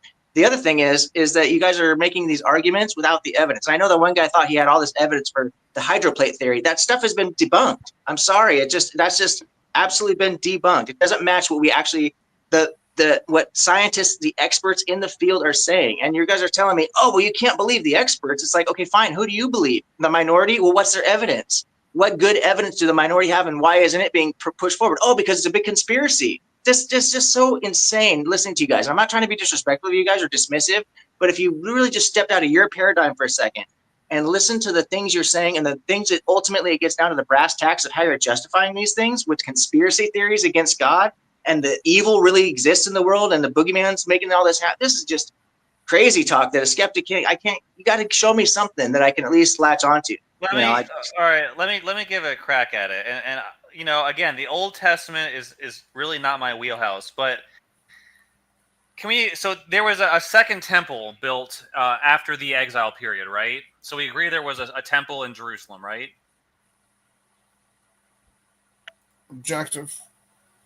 Yeah, I'm listening. Just yeah. Run, so there run was there was a second temple built. It's the remains of it are still there. There are gigantic stones where the temple was. Okay, so that is called the second temple, the ones where the ruins are. I think that archaeologists agree that there was a first temple. So the second temple was supposedly built shortly after the exile. So that was 500 years ago. The first temple would have been built, if I know the timeline, hundreds of years before that. So, to me, this is just one line of evidence that there is, like, they weren't just out there like there's real archaeology there. There's real. So, if I can like get in this, every city in the ancient world had a temple. So, what are you trying to say that this means? What I'm trying to say is that there is, as far as I'm aware, again, I'm not. This isn't. There is a historical first temple built in Jerusalem that was built by the Jewish people. And okay, there was a temple everywhere. That's what I'm saying. Like, I just don't the It claim. proves The culture. claim you're. I don't know what claim. Yeah, you're making. that's exactly. It proves there was a culture built around the worship of a god who told these people to build a temple in a certain dimension, and it really existed. And it's not just this giant myth, and there's no basis to it. And all the patriarchs are just these mythological 12 people who never existed. There's real when the Romans tried to conquer the Jews, they were so zealous for God that to think that it was just some random myth that somebody cooked up to control people, I just don't buy it. There's real history there. There's real facts that support something. Maybe not a word for word transcript of conversations that happened 3,000 years ago, but yes, there is something real that happened in that area that is the basis of the Judeo-Christian religion. That's kind of what I'm going for. All right. Yeah, like one of the oldest argue that. scriptures is called the Song of Moses. Like, so you can dispute if you want, did Moses exist or not? You can't dispute that they called the writing the Song of Moses. Like, Well, you know what I mean? So I You can't agree with what Objective said about what his name means. Like, that's weird, man. So his name means son of. So it's almost like he had another name, an Egyptian name, and the Hebrews didn't feel comfortable calling him that. So they took it out, and now his name is literally son of. It's not complete. That's a weird thing. And to me, that's evidence that there was a real guy, because they're embarrassed or something. The Hebrew on Moses is drawn out of or drawn from, which is where it's from the narrative of him in the basket in the water. But go ahead. Yeah, I don't know the Hebrew, man. All right. So I'm starting to get really tired. We're closing on 3 hours. So what I'm going to do, I think this has been a really fascinating discussion. I think that there were obviously there are things left on the table and there are other areas we could go into. Absolutely. But we'll have to do that another time. So what we're going to do is what I usually do. If people want to make closing argument or statements, we can do that. And we go in reverse order of when people joined. So Ryan, take a few minutes to just clarify anything that you think needs to be, addressed. And then we'll go to hidden gnosis and then objective ethics, and then I'll shut down the stream. Sound good? Yeah. All right. Thanks, Ace. Everybody who's on the stream, it was a good conversation. Nothing's personal, so all our disagreements are just, conversation. We're all trying to search for truth or identify what we've established as truth in our lives to share it with others. Nothing personal, but yeah, everybody speaking to hidden gnosis and objective ethics, because Ace is already aware. You guys can subscribe to my channel. We do the same thing on my channel. So it's just my name, Ryan Apologetics 747. I actually would like to talk to you more in depth. And we didn't really get to do it today, hidden gnosis, because the topics were on other things. But I just had this Gnostic guy on my channel for the first time. And I know he doesn't, represent all Gnosticism, but he was saying all sorts of crazy stuff, or at least to me, crazy stuff. And I know you're going to have disagreements with him, but I was interested, and I think you might agree with him on some of the basics of Gnosticism. Like, I'd like to talk to you more in depth. Like, he was saying the Old Testament God was evil, but then Jesus was somehow related to that. And then I asked him, like, then why did Jesus say the Old Testament God was his father? Like, I don't want to start a whole big conversation there, but bottom line is that was my first encounter with a Gnostic, and you sound way more reasonable than that guy. So I wouldn't mind having a Gnostic conversation with you. But yeah, overall, nothing personal. I appreciate everybody's time. Thanks for having me on, Ace. And if you guys want to subscribe to my channel, I do the same thing as we just did here, so feel free. All right. Thank you, Ryan. Appreciate it. Good talking to you. Peace. Yeah, Ryan, go subscribe to his channel, Ryan Apologetics 747. Yeah, they hold a lot of very similar conversations over there, and he actually gets more in. I think he probably knows a lot more about some topics than I do, so it might be able to get a different perspective. Hidden gnosis, do you have anything that you want to? Yeah, man, I'll just say it was fun. I enjoyed being here. And my thing is I don't know much about science, and I don't care about science, so a lot of this conversation is just kind of sat over here. But I'm really big into the text. I want to talk about, like, not just like Christian or Jewish text. Like, I read Greek text. I read all the text. So if something's written in history, that's what I want to talk about. So that I'm coming back. I'll go talk to Ryan on his channel, but like, it's just the science is not my thing, man. I got and I couldn't get into that. And objective, I wanted to help. Yeah, I didn't agree with the other guys about the Mount Everest thing or the flood, but y'all guys just were so dogmatic back and forth. It's hard to help either of y'all, you know. So I agree with you more than I probably came off. I just want to tell you that. And well, I really appreciated your contributions, Hidden Gnosis, and I wish maybe sometime we'll get into somewhere that's more of your expertise. So I really think actually I can learn from someone because I don't know everything. I mean, obviously, but it sounded to me like you do have a specialized. Even though I can tell, obviously, I disagree with you in some areas. That is, I feel like I could learn more about the bare facts of the matter from someone like you. So yeah, you're definitely welcome back, and we can have that discussion some other time. yeah, man. Hopefully I can catch y'all. It's just been hard, man. I've seen you get live, and like I catch like the last 10 minutes. I'm never able to get on, so hopefully I get better timing. Cool. Yeah, I hope so. All right. Until next time. See you, man. See you, man. Peace. All right, Objective. Well, that was interesting. I do have to apologize because I'm dealing with so much pain and it was getting worse and worse. And I was trying to stay focused. And I will admit wholly to the people who are in this, if they come back and watch this, that I was using very strong language when normally I would be more reserved. It's my own. It's what I'm going through with this medical condition that's kind of got me a little bit. I'm trying to split my focus between pain management and having an intelligent conversation. And so that's my fault for coming across because I did convey some things to be way stronger than I really intended them to. And that's not their fault for taking me at those words because I did imply a lot of things like that. I think it was just a misunderstanding in a lot of ways. However, I will absolutely, put my boots to the ground, dig my heels in to say, yeah, the flood didn't happen. The Exodus story, that didn't happen. These are just myths. That has no bearing whatsoever on whether or not I think that Moses was a real person or that the religion had some kind of a core that it was based off of. I mean, I think it's kind of silly to even imply that this just poofed out of thin air for no reason. I mean, I never implied that, and I don't know why those arguments get made that we think that skeptics think that this religion just popped up for no reason with no basis. When you're writing stories and you're developing this, we talk about Hezekiah's reform and stuff like that, and in the Persian period during the Babylonian exile, it makes perfect sense that this displaced people group would want to try and figure out what the heck is going on here and they start developing this history and a lot of this stuff does get fabricated, but it gets pushed. The stories are pushed so far back that nobody can check these things and they sound fantastic. And this is what every single culture was doing. All these cultures were the Epic of Gilgamesh. The evidence for that is a couple thousand years predates the Jewish tradition, but that doesn't mean that's when that story originated. It came back, had oral tradition, no doubt, far back, that goes far back.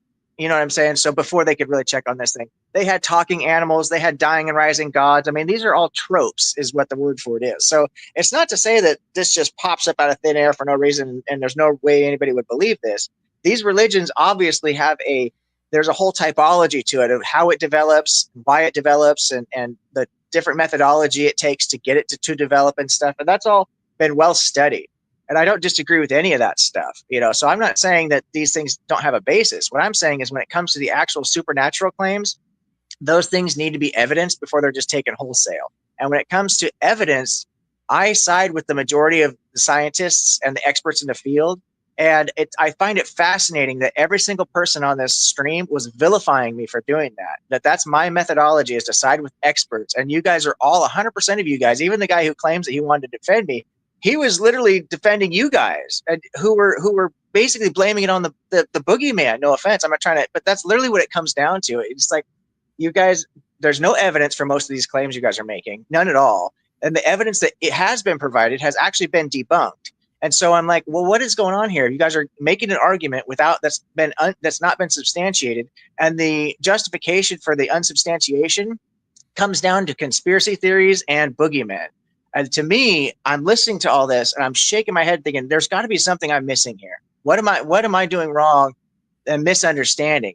So maybe you can summarize all that when I'm gone and maybe help me figure out, like, did I misrepresent what just happened there? I mean, is that fair for me to put it like that? Or so you can let me know. Yeah, that's fair. You made a lot of fair points there, and maybe I'll address some of them, and we can continue talking about them. But I really appreciate engaging with you because I feel like you come from a point of sincerity, and I can't look into anyone's soul and see their motivations, but it seems to me like you actually do seek truth, and these are the truths that you think you've found, and you're presenting them, as opposed to someone who just has an agenda and wants to toss grenades, which I don't have much time for that. But yeah, it was a good conversation, and things for people to think about. As for my thoughts, okay, the main topics were basically, how do we know? First of all, we were talking a lot about the Old Testament material, which, really, I don't feel so strongly enough about having a perspective on it that I've looked into it all that much. So it's not really my area of expertise. I've looked. My real focus has always been like the New Testament, because I wanted to know, like, what should I, because basically, well, actually, it's the relationship between the New Testament, how it's currently constructed, and the teachings of Jesus Christ. Because to me, I do believe Jesus Christ is a prophet of God, or a revealer of God's will. So I have always been more interested in the reliability of the Gospels, Matthew, Mark, Luke, and John, and also the relationship between those texts and the other New Testament texts that were, put in the Bible by the early Catholic Church. So I'm not as much of an expert on the Old Testament, but what I will say is I hear these arguments from skeptics, scholarly skeptics, about how they, they're out there saying that these things didn't happen. It's all mythology, this, that, and the other. Moses never existed. Abraham did. It's all a fairy tale. Or if it isn't a complete fairy tale, then it didn't happen anything like. And they say there's no evidence, like we heard. To me, it's like Hayden Gnosis was saying, it's unknowable one way or the other. So personally, I take the information that's given by the Bible, I look at it, I don't rest my faith on it. I know it might sound like a strange thing for a Christian to say, but my faith is on the truth behind the text themselves. The reality that God exists, that there will be judgment for our souls and things like that. And the texts are basically a historical narrative about God working through a certain people.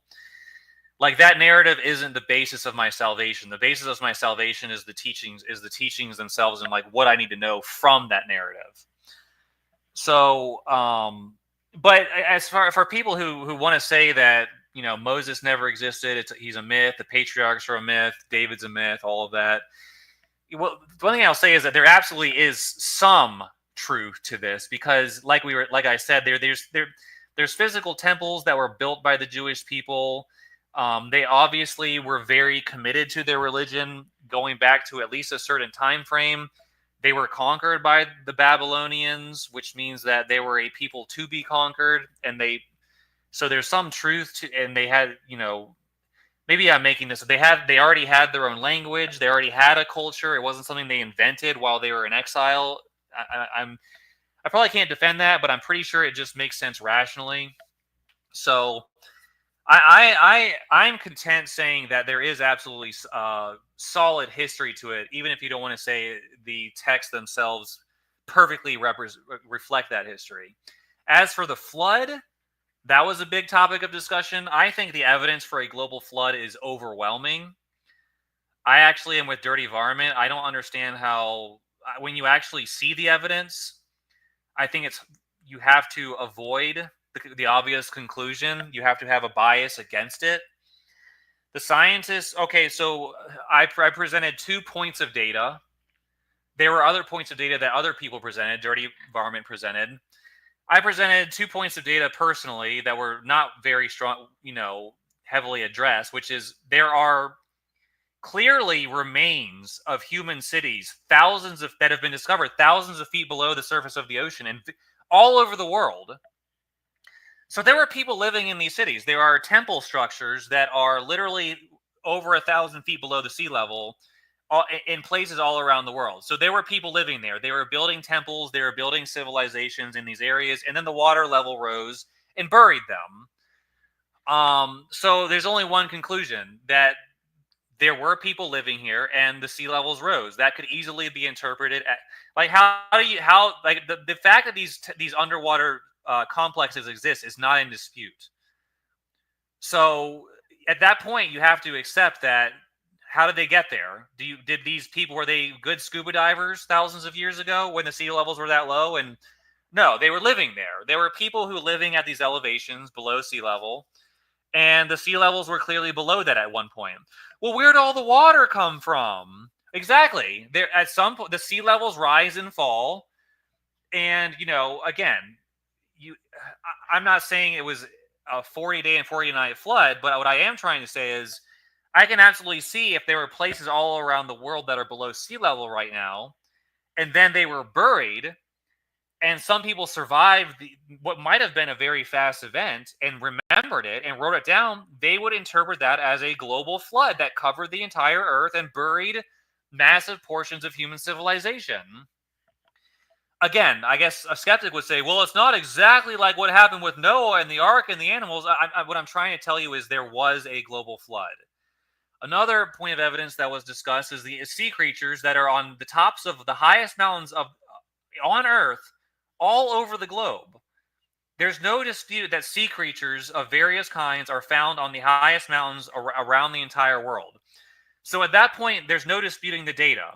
The sea animals are on top of these mountains. Mount Everest, the Andes Mountains, the Alps, wherever you look, the Himalayas, the Rocky Mountains, where they're there. The sea creatures are there. So we have to explain this. What Objective was trying to say is that there's no way that the water level was above these mountains and put the sea creatures there. Okay, to deny that,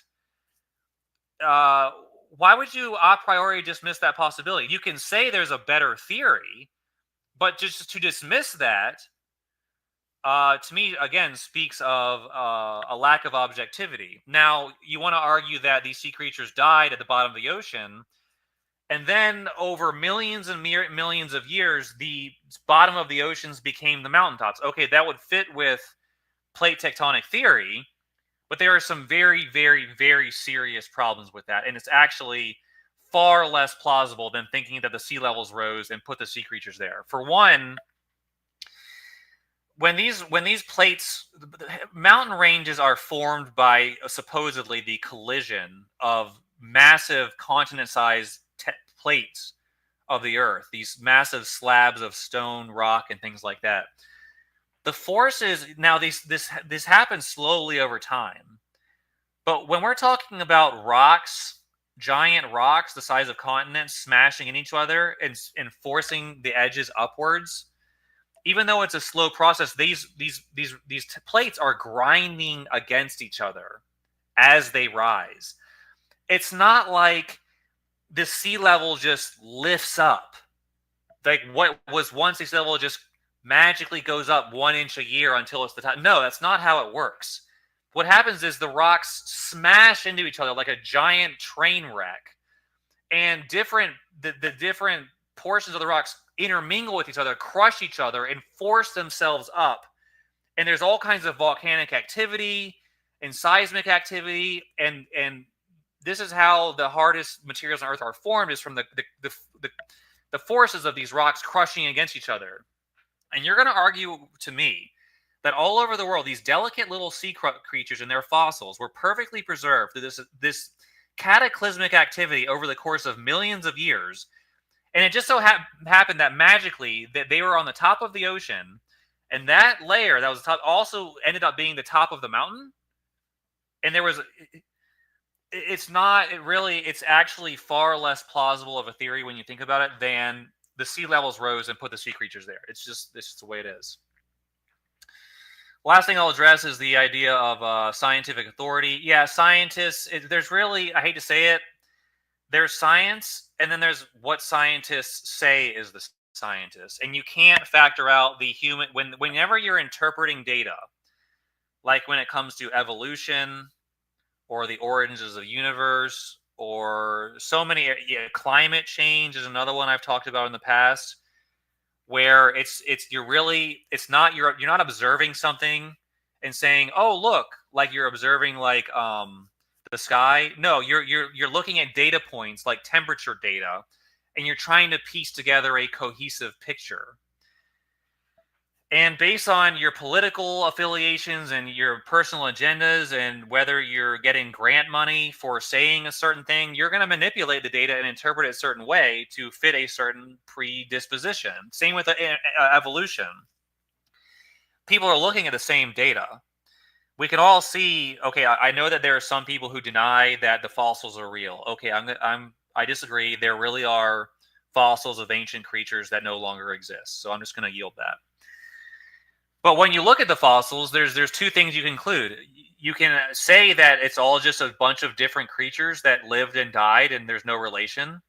Or you can tell a story about how you think the creatures might be related to one another. Depending on your perspective, you're going to interpret the data one way or the other. Oh, this creature kind of looks like this creature. This looks like a little rat, and it kind of grew a little bit, and then it kind of turned into maybe like a beaver, and then the beaver formed hooves and turned into like a deer, and then the deer became deer-like thing became. These creatures, yes, these apparent transitions. You can build them based on the fossil evidence, but you can't really prove anything. It's just your interpretation of what you think might have happened. Another person might say, no, there was just a little mouse creature, and there was a little beaver creature, and there's a little deer creature, and a little horse creature, and that's just what they were. None of them evolved in anything else or from anything else. So how you think about it is going to color your interpretation of the data. Same thing with scientists. Scientists, they're capable of groupthink. They're capable of being emotional about things. They have their pet theories. They want to be the most famous. Oh, look, I found the missing link between apes and humans. Australopithecus, Lucy fossil. Look, you get your name written in Time magazine, and you're famous, and everyone's talking about you. So they're a human. And although, yes, there is just a conspiracy to blot out belief in God. This is something that some of them want to do. And what do you do? You make God irrelevant by teaching evolution. Or, God wasn't necessary because everything evolved from an amoeba that gradually turned into everything else on the earth. And, well, it looks cool, but, this is what happened. No God necessary. Bye.